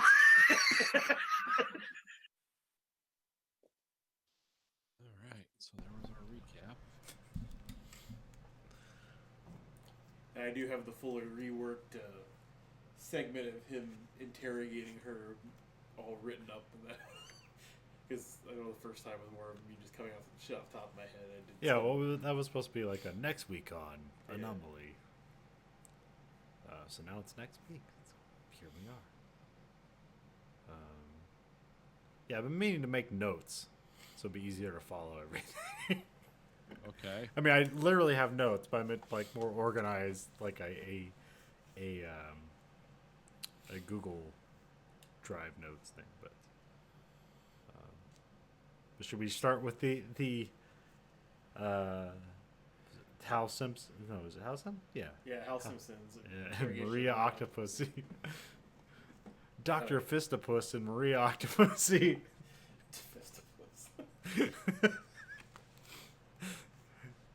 Alright, so Dr. Octopus storms into her house and just, catches her off guard. And so Dr. Octopus pumped Octopussy for information. Each thrust of questioning dripped from her enough so that his cup of knowledge was quite full. Another two people might need to swallow that information in order to consume it properly. The intensity of the interrogation hammering home like a jackhammer on concrete. The maw to her soul was open wide, screaming in agony to his onslaught, in no shape to say no to his probing. Both parties were exhausted and unwilling to continue, but Octofist has what he came for. He knows Octopussy from the inside out. Octopussy feeling as if someone has reached up inside her and took everything from her. Her reason for being is mute. Seems a little dark at the end there. But did they have sex or not? So did we reveal like what information he actually got from her? Yeah, he okay. So no, that was just a setup. Sorry, I worked hard on that paragraph. Not as hard as he did on her, but pretty hard. No, so he learns that the cog is basically the ones controlling or policing the anomaly, and what they get from it, and like he didn't lose his arm to a freak accident or whatever. He lost his arm to this entity or god that runs the town. He's gonna gut. Now he wants that god to pay for losing his arm, and also to pay the American public for its unsafe practices in machine manufacturing. Hal learns of God, wants him dead. The old find God, kill God scenario. I mean, it's every OSHA employee's dream. I mean, God's the source of all injuries. I mean, I guess you could have him be an acolyte now, but I didn't know. I'm not sure if we have any other like ongoing. You have Mr. Mrs. Society in the car going somewhere, but I don't know how many turns that has left on it. Yeah. I don't think I. Huh. I'll go pull a card and see what happens there. Do you have notes ready for? Yes. Okay. The Empress. Right. I haven't had one of these in a while. Oh, like just the title, like face cards. Yeah. Yeah, these usually don't have like a secondary thing. You just do one usually, but we'll see. The Empress. Uh-oh. A second anomaly is found. Seemingly created by the first. How and why did this happen? Huh. Well, this is kind of weird. Because we already have like, you know, the one anomaly, but it's like bleeding out and doing other things. So do we need another anomaly? It doesn't have to be an anomaly of equal power Yeah. or size. But we were going to like, we had the Mystic Society going to the old barn. So this is where they find the old god is like, so is this like whoever's the god at the barn is like this new to us anomaly, but not necessarily a new anomaly? Yeah, that could work. I know it's like reverse. It's like this thing's supposed to be the origin and then the new anomaly, but we'll have that. But we haven't decided on like, should the god be like the actual barn itself, like that's the god, or should it be like a representative, like such some dude, just some like. Yeah, should the barn just be something you walk into and communicate with?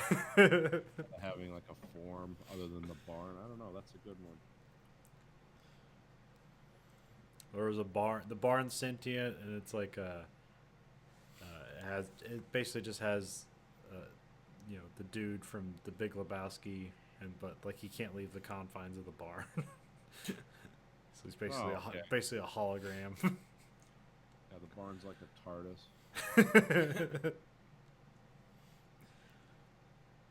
Yeah, that'll work. The barn is Voyager, and it's like the EMH protocol.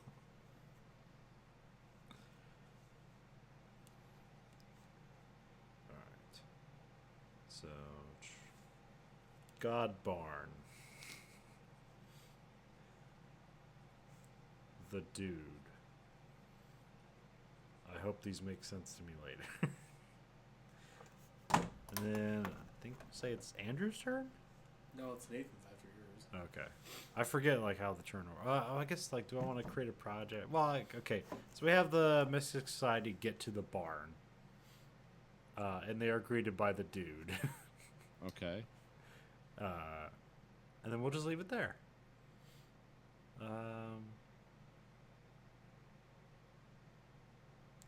Well, maybe we'll roll a project for the interview.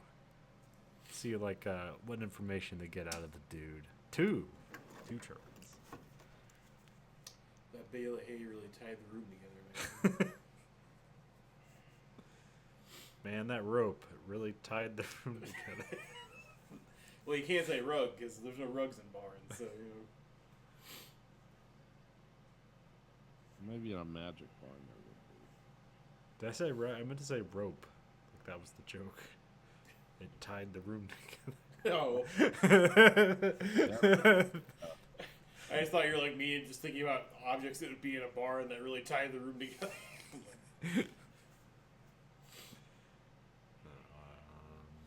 God interview. Those cousins having sex over there really tied the room together.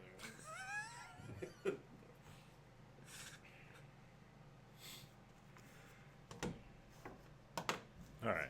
Is it just me? Is that sheep staring at me to fuck me eyes? I did want to do something with the XBI, but I guess I'll wait till my next turn. The world. Oh. Some weird ones now. Huh. Never thought of the world as a topless chick. Holding two batons. Those are just two double-ended dildos. Who are we kidding? There's a lion and an eagle and a dude and the devil. Nothing wrong with double fisting dildos. Wow. The world. The anomaly is found to be more far-reaching in its effects than the team feared. Just how big a scale is it? We kind of came in with this thing running a whole town. The county? No.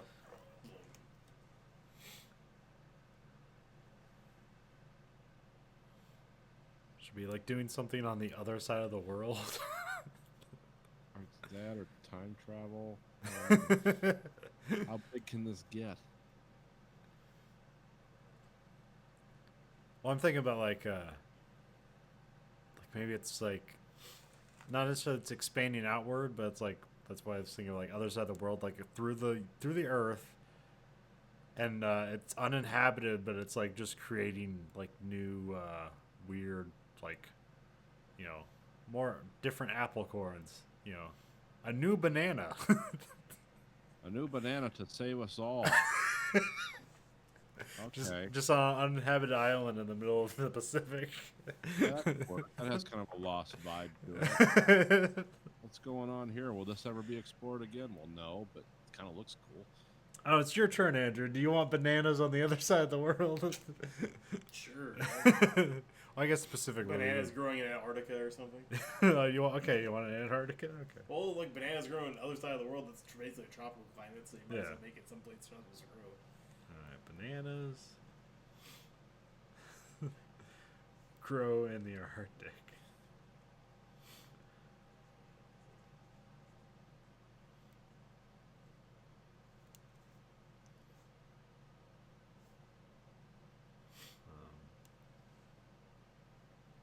Then we have one more turn for the interview. Okay. So yeah, so we've expanded out the anomaly to the Arctic. I don't know how many knows the bananas are growing in the Arctic now. But Yeah, maybe they don't. It's just yeah, there. Okay. I was gonna say it's like Or should we? nothing. Should we get a scientist in the Arctic to like what the fuck is that? And then he eats it. And then what happens to him when he eats it? Now we can just have a camera pan in, and we'll play Hawaiian music. It's like these banana trees growing in the Arctic, thriving, but they're covered in frost. Well, it's like like a Don Ho song. it's like a reverse Oasis almost, like a sheet of ice and then just like a desert with palm trees and bananas growing on Yeah, it out of yeah. nowhere.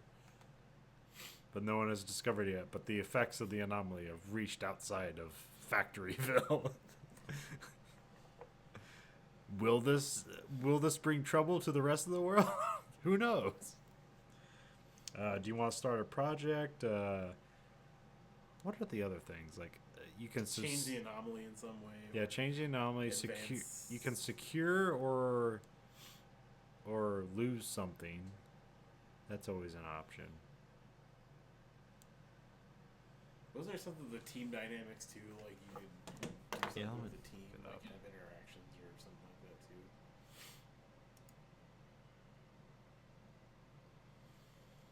It's been a while since I think last couple episodes since we've talked about things we could do at the end of the tournament. Well, sometimes like we'll just like riff on things. No, I've like kind of like lost the plot a little bit. We just had Copious notes. I always write it down.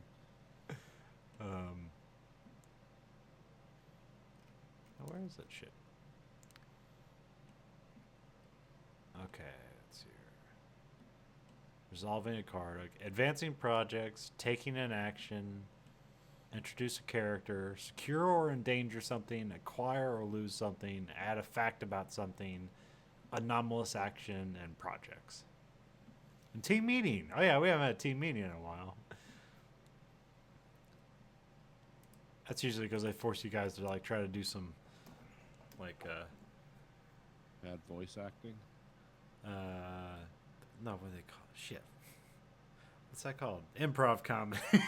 Oh, As plot. So did you want to do anything, or should we just move on to Nathan's turn? you mean my turn? It was Nathan's turn. Huh? It was Nathan's turn. It was. I always draw the card for him or whatever. That's why I thought. It was Oh. weird that you asked me where the bananas are growing. I'm like, Oh, I thought it was your turn. Okay. I mean, you can be Nathan's turn again. I don't care. Nathan, do you want the bananas in the Arctic?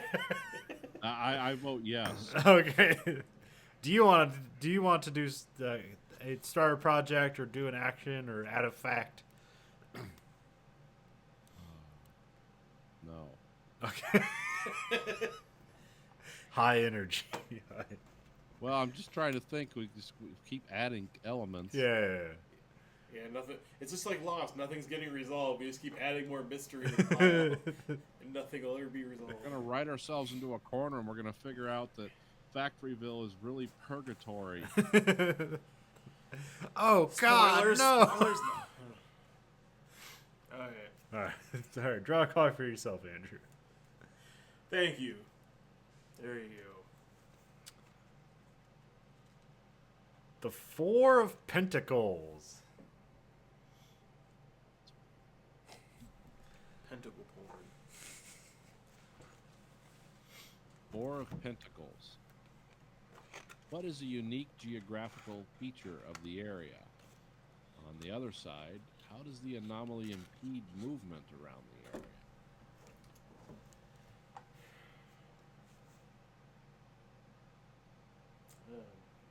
Okay, so far we set up basically as an agricultural side. Doesn't really have anything else that stands out besides just basically regular houses, maybe shops, and just manufacturing site. Right? There's no other standout feature we've established so far. Yeah, I don't think there's like a weird mountain in the middle of the Midwest. Yeah. Let's say like the river has like time altering properties almost. Like time seems to literally slow down to the flow of the river. So like if the time. So like the river, like basically like if it's flowing fast, like people seem to think like the day is flying by. And It's like Timefall from Death Stranding. Or if it's like a babbling brook, it's like it's all peaceful and quiet and just serene type of feel to it when you're by it. River Times. has time. Altering properties. Altering properties.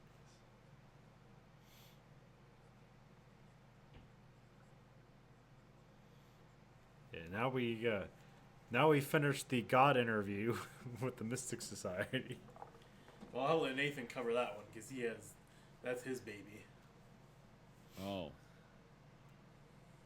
Well, let's see. What do we find out? I'm trying to think of something clever. So, was the main guy? Who do you think it was interviewing? It was like the head guy or whatever. I can't remember his name. Mystic Society? Yeah. Oh,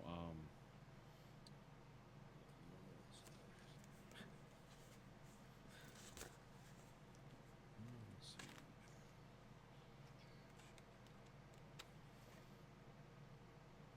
So I always think we meant to have him do more, but then we always end up like, let's have Sandra get high. Yeah. Jeff Burwell. That's his name. Okay. Right? Believe so. What I have? What you have? It's all back in the first page of my notes. Yeah, me too. That's why I'm taking your Or did they sit there and just like the dude just shares a blunt with them? That would be weird. No, it kind of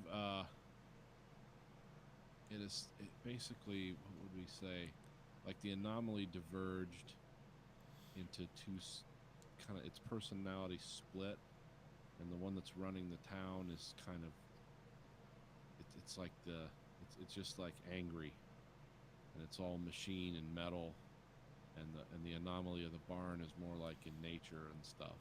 And so that's where the apple corn and all that stuff's coming from. It's not from this. It's not from the factory anomaly. It's from the barn anomaly. So they're two divergent anomalies that have to come back together, or the whole planet could be destroyed. At least that's what this guy's saying. You don't know if it's true or not. The bananas are nuclear weapons. Yeah. No one's discovered them yet.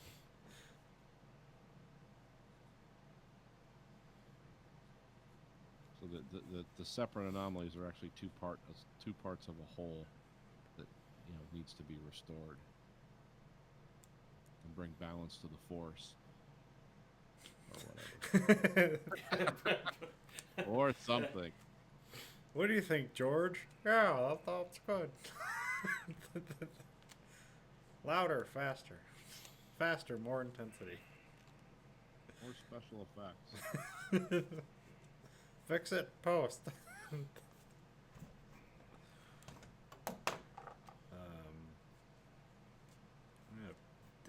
Did you want to do anything else? Oh yeah, we just finished there. Or is that good? Or should we- I'm gonna introduce a character. Okay. Well, nobody's done it yet, so why not? I mean, we've rolled. I guess we've drawn and done that kind of stuff, but we'll.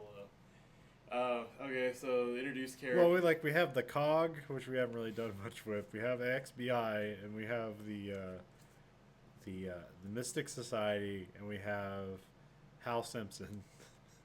Oh, can I kill a character then instead?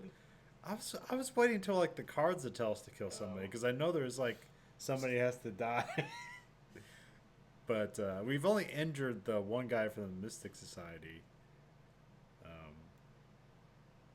But yeah, you can always I think secure and in danger. So yeah, you can kill a character or at least put him in danger. Oh, I can endanger a character? Yeah. Oh, okay. Well, I'll endanger Flip from the XBI. Oh no. I was about to use him for something.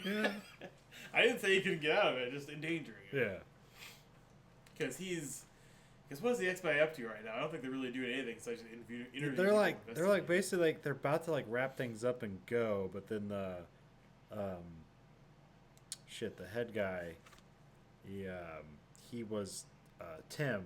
He was talking to the guy in the bar, and he was like just listening to ramble on, and he's like, "Wait a minute, something's weird here." Well, when Flip's waiting out there with Dana Mulder outside the bar, waiting for their cohort to finish his ramblings with the town drunk, the self-driving cars, try and kill the XBI on the outside of the bar.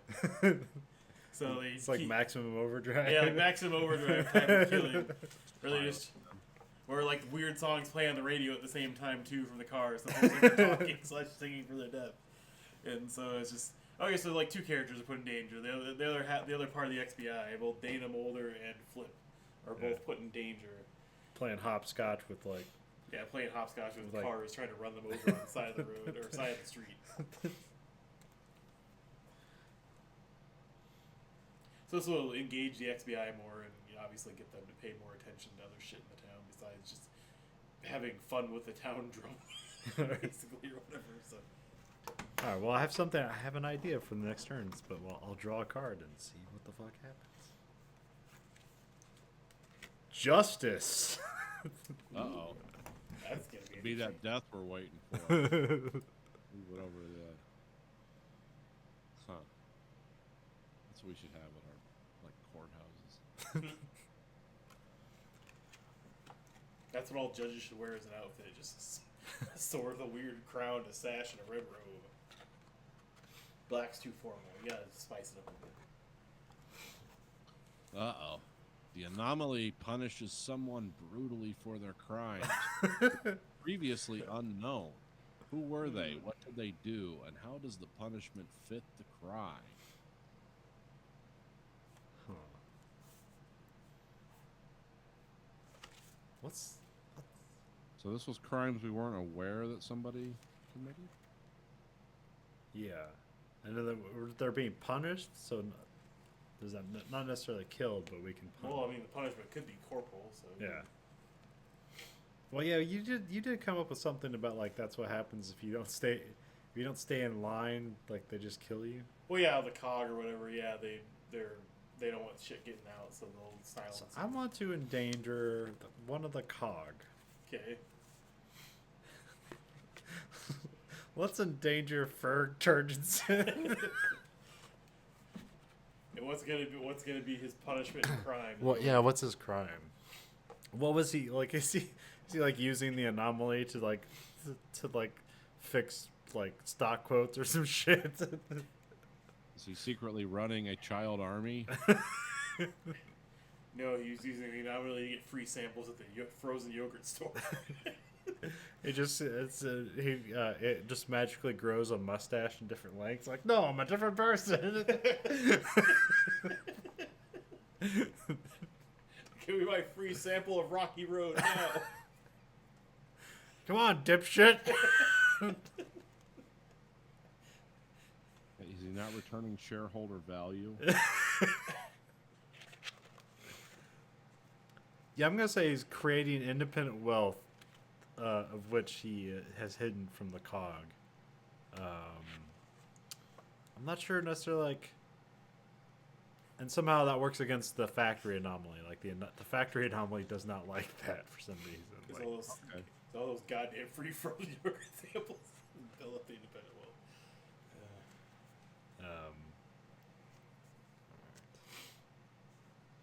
Ferg is skimming money somehow from the anomaly. Maybe he's been siphoning manufactured goods for free and selling them on the black market or something like that. from Yeah. a manufacturing facility. What should the anomaly do to him? Sell his organs and body parts on the black market.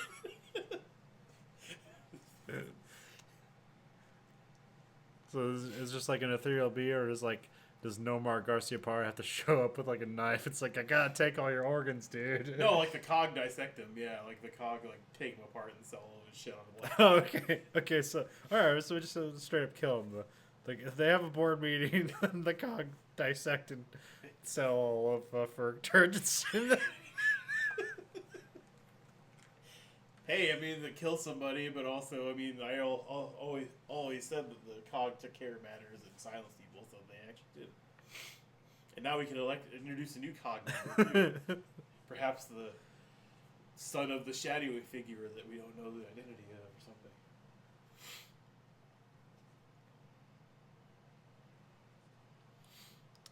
And then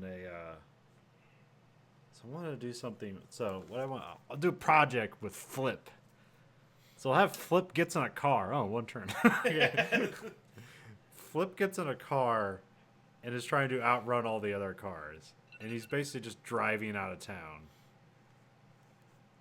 And he gets to like the outskirts of the town and he realizes that the cars are no longer chasing him.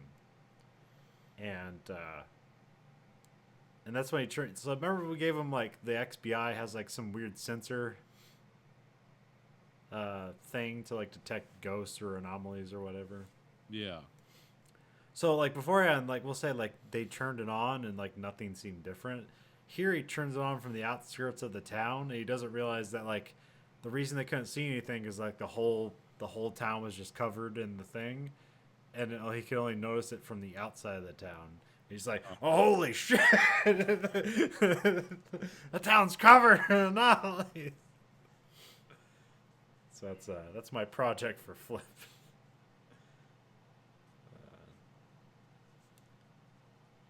And that is time. Alright.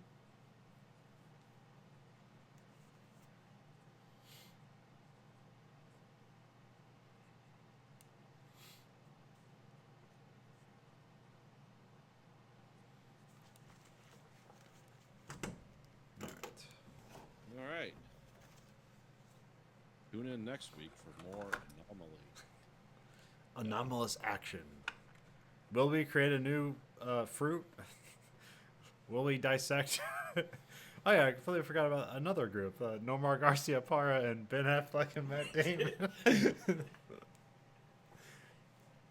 Well, if I was gonna kill a character, I was really gonna kill Ben Affleck and Matt Damon. I was like, they're having unrequited love in their squad car, and then it just drives them off a cliff or something. I love you, Matt Damon. I love you, Ben Affleck. Yeah, 'cause the Anomaly's like extremely homophobic. That's the one thing an anomaly can't stand is homos. Yeah. That would be really fucking weird. Like a weird. Like, why does it care about that? That makes no sense. It has nothing to do with It's anything. from the 1950s. It also doesn't like communists. Yeah. Pinko commie bastards. This is Red Scare Town. Lesbians are okay though. Lesbians are cool. Real cool. You want to hang out with like a friend of yours? You know, do chick stuff. We'll sell and fuck each other. I don't mind. I don't care if you knock boots. bump donuts, whatever you gotta do. As long as I can watch. I'm not a pervert. All right, so we watched a movie. Did we watch a movie this week? I did. Yeah, I did. I watched. Andrew hated it about how far did you get 35 in? minutes in. Okay, 5 minutes in. 35 minutes in. Oh, 35, okay. 5 minutes would be pretty drastic. Like, oh, I can't even stand it. I know where this is going. It's like all she was doing was hanging out with Molly Shannon. What the fuck happened? This is after the. I mean, I hung in until after the first alien abduction. And, Okay. Or mental health crisis breakdown. I don't know which one it was because it was ambiguous. Yeah, this was an interesting movie. It let's see, I'll give you my overall impression of it first. Is watching it from beginning to end. It's like, well, this kind of had a Donnie Darko vibe to it. Yeah, I guess. Definitely like that kind of disjointed storytelling, unreliable narration, and a hint of magic. Like you don't know if it's because you're basically your whole point of view in this movie is through the main character. Yeah. And so you don't know, like, oh, is she going crazy and you're just seeing that, or is something going on, other than what you think? Is there alien abductions? Is there some weird thing with clones? Yeah. Is what she's seen true? Because there's that thing where she has pictures of her grandma. It's like it's just her. Yeah. So like that doesn't necessarily automatically mean a clone, but there's that kind of that skip where it's like stuff with her mother, where it's like, oh, this schizophrenia probably seems to go throughout this family, so that would make sense as being like some sort of mental illness thing. But then remember right in the beginning when she's hanging out with Molly Shannon and they're talking about their DNA and their genetic ancestry, she looks over and sees the back of the horse. Yeah. Yeah. She kind of does a double take. Okay, that's not being seen from the main character's perspective. Yeah. So there's all kinds of weird elements of what could this be? Is this time travel? It's basically like a magical story, kind of. Yeah. Not a lot of coherency to it. It's a sad story. But something's going on with this girl, like real quick, like when she's out on the horse farm giving weird advice to the people riding horses. Yeah. I thought, oh, is she an instructor at first? And it's like, why are these people acting so? Everyone's acting weird. She's like, they don't want her around, but they don't want to be mean, and she seems perfectly nice. So, something must have happened. I'd say nice but obsessed though, because she doesn't really let things go. As far Yeah. as, Well, she seems like someone just an awkward person. Yeah. Someone who doesn't really have a. Yeah, I thought they were gonna go with some angle with her about like being asexual or something like that, but it's not necessarily Nope. that. She's just super awkward. Yeah. Until she gets in her. It's like, I'm gonna hang out with my friends in my Zumba class. It's like, oh, that's sad. Like, you don't have friends at Zumba class. You have a Zumba class you go to, and they're not your friends. They're people you know. Yeah, that really don't relate to you very much. Zumba. Huh? It's like it's like dance aerobics kind of thing. Oh, okay. Remember Taibo? just that with less punching. Yeah, less punching. Okay. Whatever the new workout craze is, just change up the movements you're doing while jumping around. Just basically calisthenics. That's all it is. And then her roommate's like always trying to hook her up with somebody. It's like, it's your birthday, like we have to do something. Which it seems weird for a roommate to be like weirdly proactive about that. Being like later on, it seems like, because at that point it seems like, well, they're friends, but then it's like, well, no, they're not really friends. She's just like wants her roommate to be normal, like that's And not just watching a rip-off X-Files show and doing bracelets every time she comes in. Even though the rip-off XBI show is kind of entertaining. So what was it? Purgatory? Was that Yeah, the name of the show? Purgatory, Yeah. I thought it was a real show for a moment. It was like, oh no, they made this. I mean, it could be. Yeah, it is. Yeah, it doesn't seem out of line with any other like Canadian produced sci-fi show or something.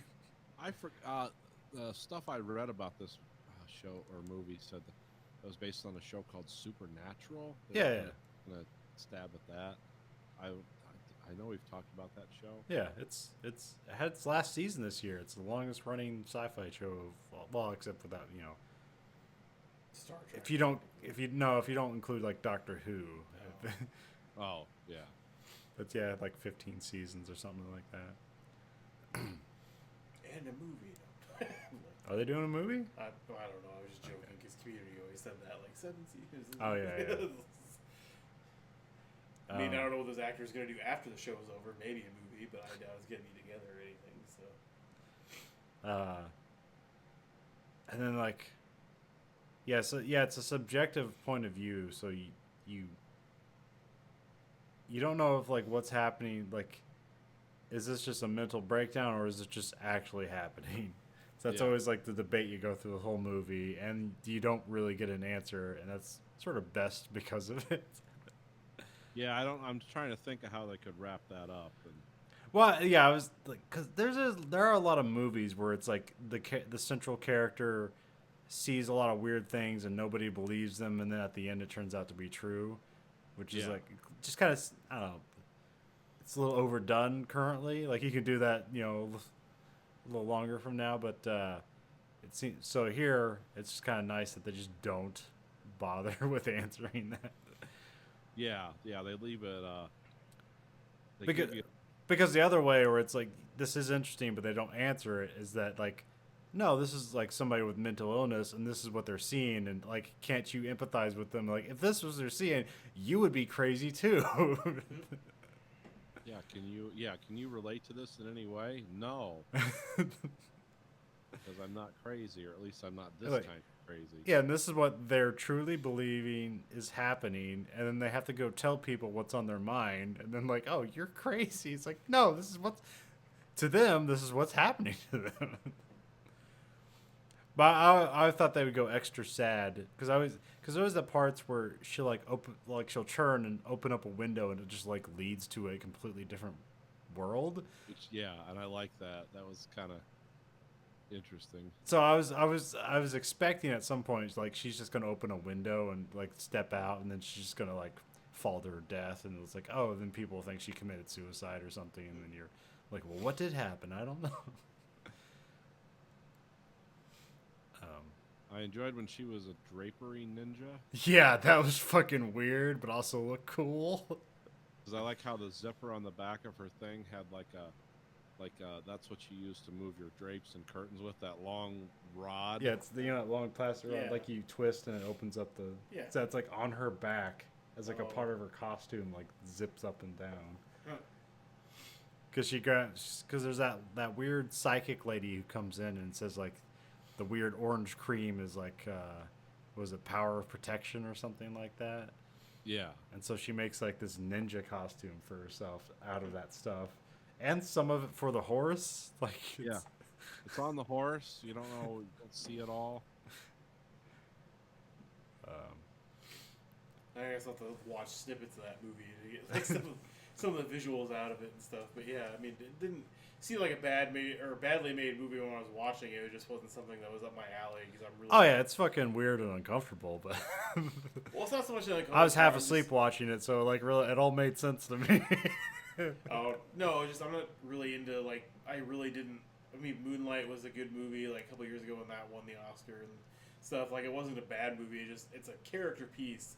And I fucking can't stand character pieces. It just doesn't have enough interest in anything really going on, except for just like, oh yeah, this is the character, this is them in this time. They're like, well, I came in just expecting this to be like a sad movie about an awkward person, and then like throws in like weird sci-fi elements and stuff like that. It's like, oh, I have no idea where this movie's going. It was also produced by like the Duplass brothers. You have Jay Duplass in there as the psychiatrist. Yeah, and who else showed up? Paul Reiser looked like he was taking a break from Stranger Things to play her estranged stepdad. Because you never know her real father, so that's always it leads. Well, she says that he left when she was 16, but that leaves some, because you never see him. It leaves things open to as like, oh, she never had a father. Because she's a clone or some shit like that. Yeah, and he left the same year her mom killed herself. And what was the deal with the girl who had seizures? Now, did she get hurt in a horse riding accident? Yeah, I think that's what you're meant to believe. So what I'm guessing what you're supposed to infer is that girl was like her friend when they're young. She fell off a horse and had this, horrible accident where she has seizures and she can't remember anything. Yeah. And so when she comes by to visit, like probably to her, she probably what's that short term. She doesn't have any long term memories. So like every day is like We're living that same day over. yeah. So that's probably why it's nice for her to come over because like she recognizes her. But yeah, so I presume like after the horse kicked her off, and maybe I'm to presume that's was her horse, and then she had to give up her horse because it hurt her friend. Yeah. But she still is obsessed with this horse for reasons. They don't really delve into her horse, why she loves horses. Just Yeah, there's a lot of stuff left out of this because just like why explain it? yeah. Because the main actress in this, she does a great job of making it a mesmerizing character. It's like, where's this gonna go? Well, you're concerned for her. Yeah. No, I mean she's a really awesome actress. I have loved her in everything she's been in. I don't think she's really had a bad role in anything. I mean, I don't even know if Community was the first thing she did mainly as an actress. Probably not, but that was probably her first big thing. Yeah, I mean, but otherwise she has good Netflix Because stuff.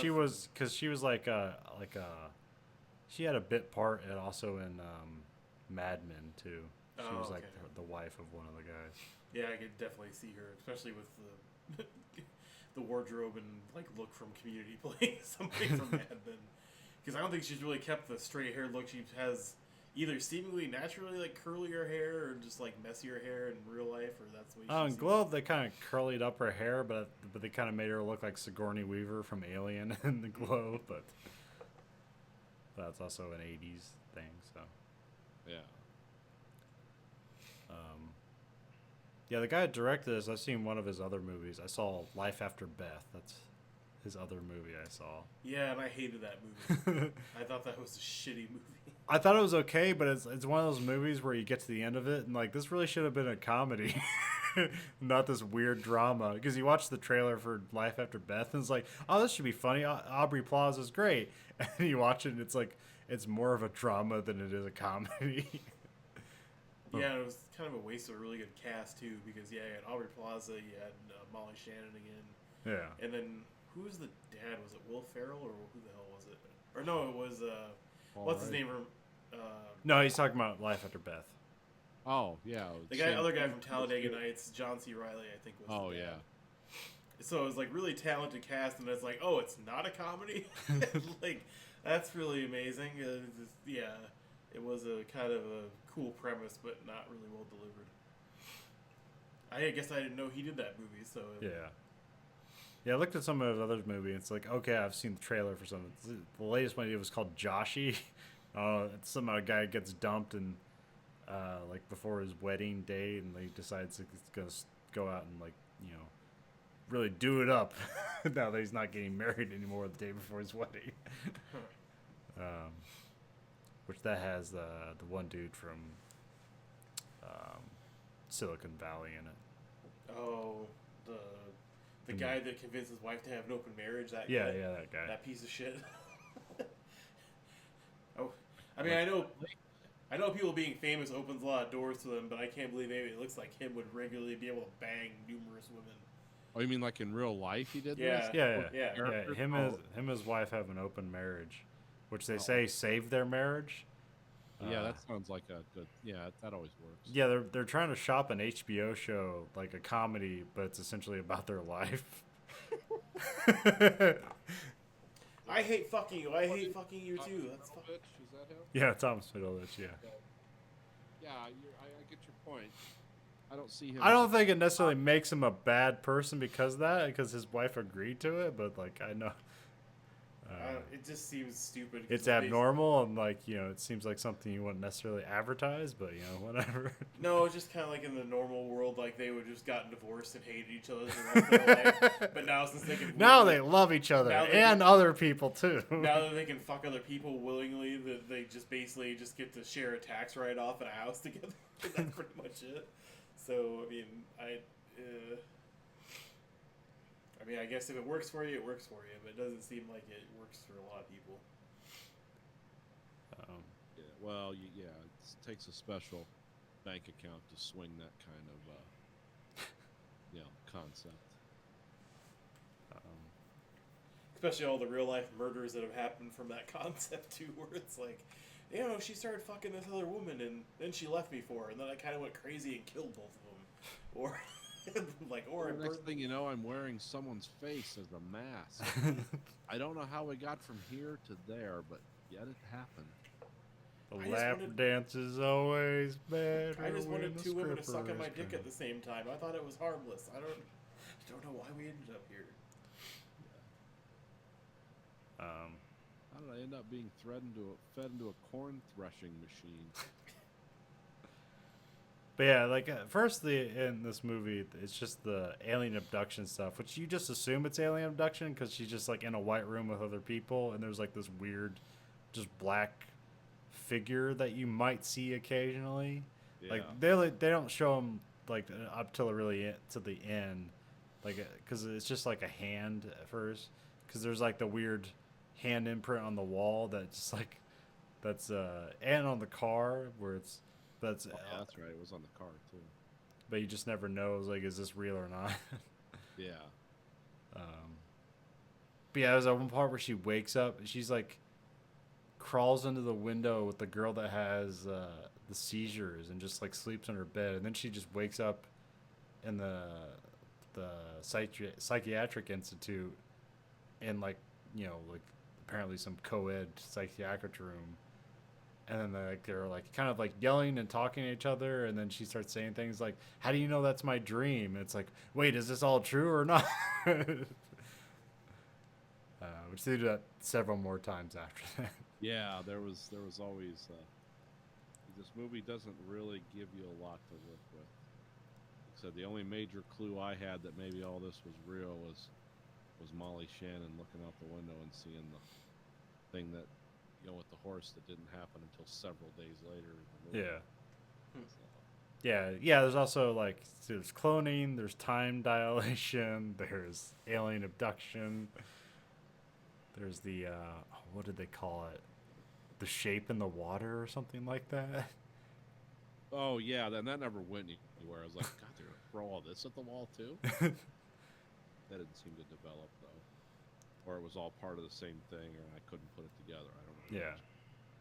But I ended up really liking the movie because I had no idea this was going to be a wild out there movie, and this was like the kind of places it was going to go. Yeah, I thought what you do is like, oh, this is going to be just a sad story of some socially awkward girl that'll end up killing herself, and everyone will realize we should have been nicer. Oh, not that. Nope. But Andrew watched the last week's movie, Which one was? One with Forrest Whitaker, Oh, okay. How It Ends. Yeah. which watching it didn't hate it, but now further examination just seems kind of like, well, this is like perfect timing for every event that happened, and no like really intermission in between, and some of the choices seem weird. Where it's I mean, it wasn't a bad movie, but it wasn't a good movie either. I mean, it kind of ends on a cliffhanger, which makes me kind of wonder if they'll pick it up and make another movie.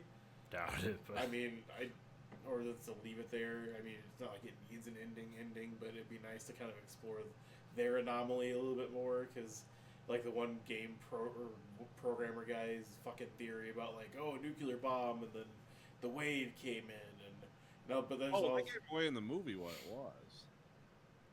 What was happening. I mean, you had to pay attention, but it was. Remember when the Indian girl held had the compass and it was spinning around in a circle? yeah. It's the Earth's poles were reversing. Oh, okay. That's what was causing all of it, because that does happen every 700,000 years. We're way overdue for it, but we don't know. But if the world probably doesn't tear itself apart, but we don't know. So yeah, that's what the movie was about. But Oh, okay.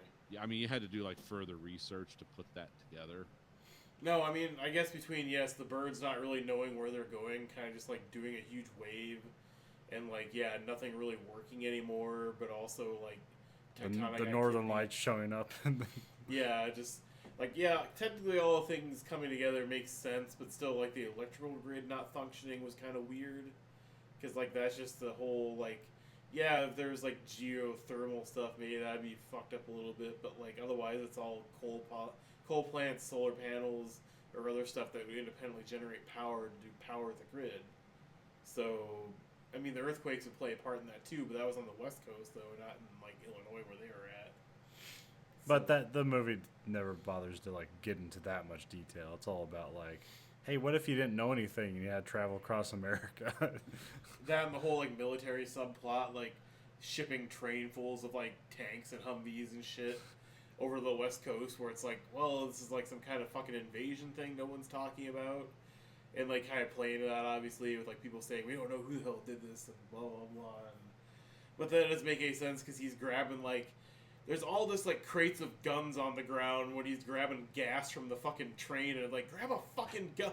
Well, we pointed out like he's grabbing diesel fuel from a Humvee for his Cadillac. No, I know, that confused me, too. I'm like, military uses diesel for their Humvees, not ethanol, so I don't know what the fuck he's doing. But yeah, I mean, I guess he didn't really need it since it didn't matter for long enough. But yeah, I mean, technically, if he worked hard enough, he could probably just take a Humvee off the fucking thing and drive that instead. Yeah. But I mean, yeah. It probably wouldn't be best for gas mileage, which was a concern until the end of the movie, which Nathan points out that Jeep would get like 8 miles to the gallon. Yeah, full-time four-wheel drive 1970s Jeep trucks did not get. Well, I'm pretty sure that Caddy didn't get very good gas mileage. I mean, it definitely wasn't as bad as the Jeep was, but yeah, I Probably got 20, 25. find it kind of amazing, like, how sparse people seem to be as soon as after you hit Illinois. Like, it basically was a human desert. Like, there was a few times, obviously. Well, that's just budget. Oh, I know it's just budget, but at the same time, it's like, wow, it's just surprising that they're totally seemingly avoiding all human population for the most part. And it's just like, okay. And just like how the convict gets the prison, or not the prison, the sheriff uniform and the car and the gun, and it's like, that all happened because of a blackout? Like, that sheriff's deputy is really dumb. Like, I don't, it's like, Some people are just barely hanging on out there. because, yeah, I mean, it wasn't bad otherwise, but yeah, some of it where it's like, she gets there finally to the location with his, girlfriend, I guess, and the one guy, and it's like, oh, they're totally fucking, because that guy's super pissed off he's here, and it's like, you saw that him trying to kill the guy, coming from a mile away thing, which I was kind of pissed by. I'm like, this is really lazy storytelling. At least you can have a little bit Oh more. yeah, well I said like once Forrest Whitaker dies, like the movie pretty much ends there because like not Paul Walker can't carry this movie because like pretty much all interest in my movie disappeared after that point because that guy kind of just sucks. So Yeah, he didn't really have a lot. I mean the part with like he meets the one guy who didn't. It was a family guy who didn't like really want to fuck him over. It's like I just need your gun, but then he takes him to the house and it's like I need to take your Jeep. I'm gonna trade this house and all this shit for it. So that was like the last decent person he had. But like beyond that, like it was like I didn't care what happened to any of those people. I mean, the programmer's one solid thing was like, yeah, take away a few things and see how humanity falls apart. And like, yeah, you're totally right. Take away electricity and communication, things just totally fall apart. But at the same time, it's like, yeah, I don't. No, it still functions. I mean, we're here in 2008 when the flood, like whole goddamn town was underwater. No, that's true. Things still function. I mean, I don't know. Yeah. I mean, even if the poles reversed, I mean, could humanity technically survive that? Because the guy was talking about going into Canada because something was different with the air there or something. Or maybe just because they're actually closer to the actual pole to begin with. So maybe it was slightly more stable. I don't know. Like, I don't know how the whole... the whole like poles reversing themselves thing is supposed to. Yeah, I don't know how that necessarily affects anything other than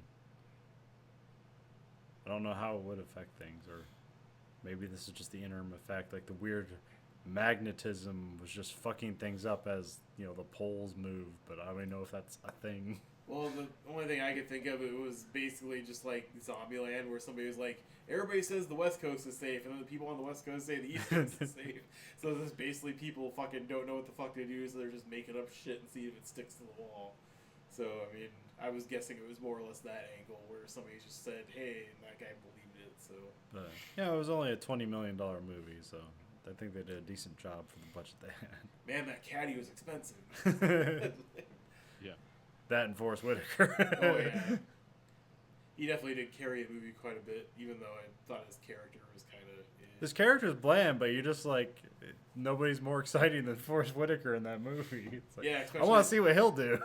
Especially the bullshit fucking like swerve when I tell you, and I'll fire off 3 precise shots that make this truck go askew enough that you can pass him, and then I'll instantly die from that. Which I was like, yes, technically he has a lot of internal bleeding and a lot of things building up, but I wouldn't think he just instantly go as soon as he was done. Sleepy time.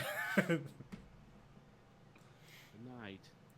Then I thought the guy would actually bury him instead he just like lights the car on fire once, because the mechanic was like, "Oh, I'll show you how to use the sealant, so if it gets a leak again, you can fix it."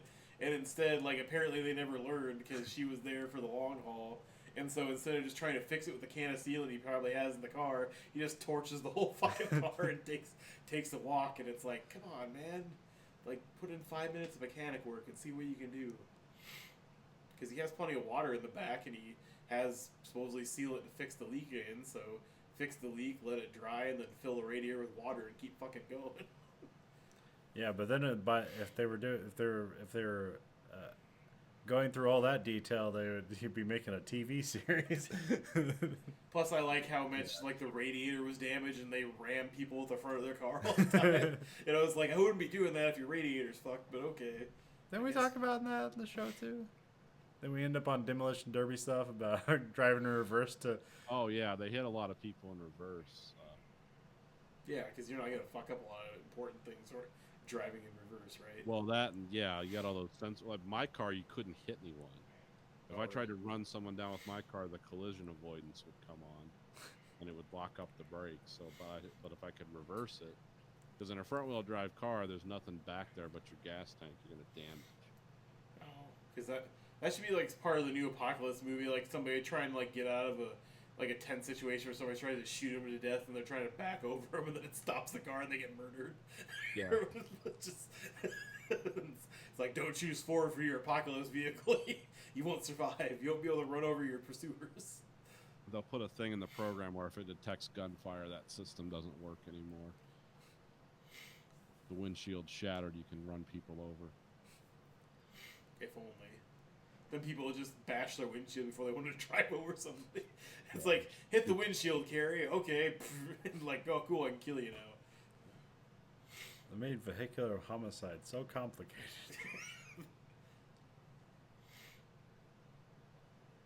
I mean, I know you can turn some of the driver assist stuff off, but I didn't know if you could turn the collision warning shit Collision, off. you can't. It's because the insurance companies want to drive the car also.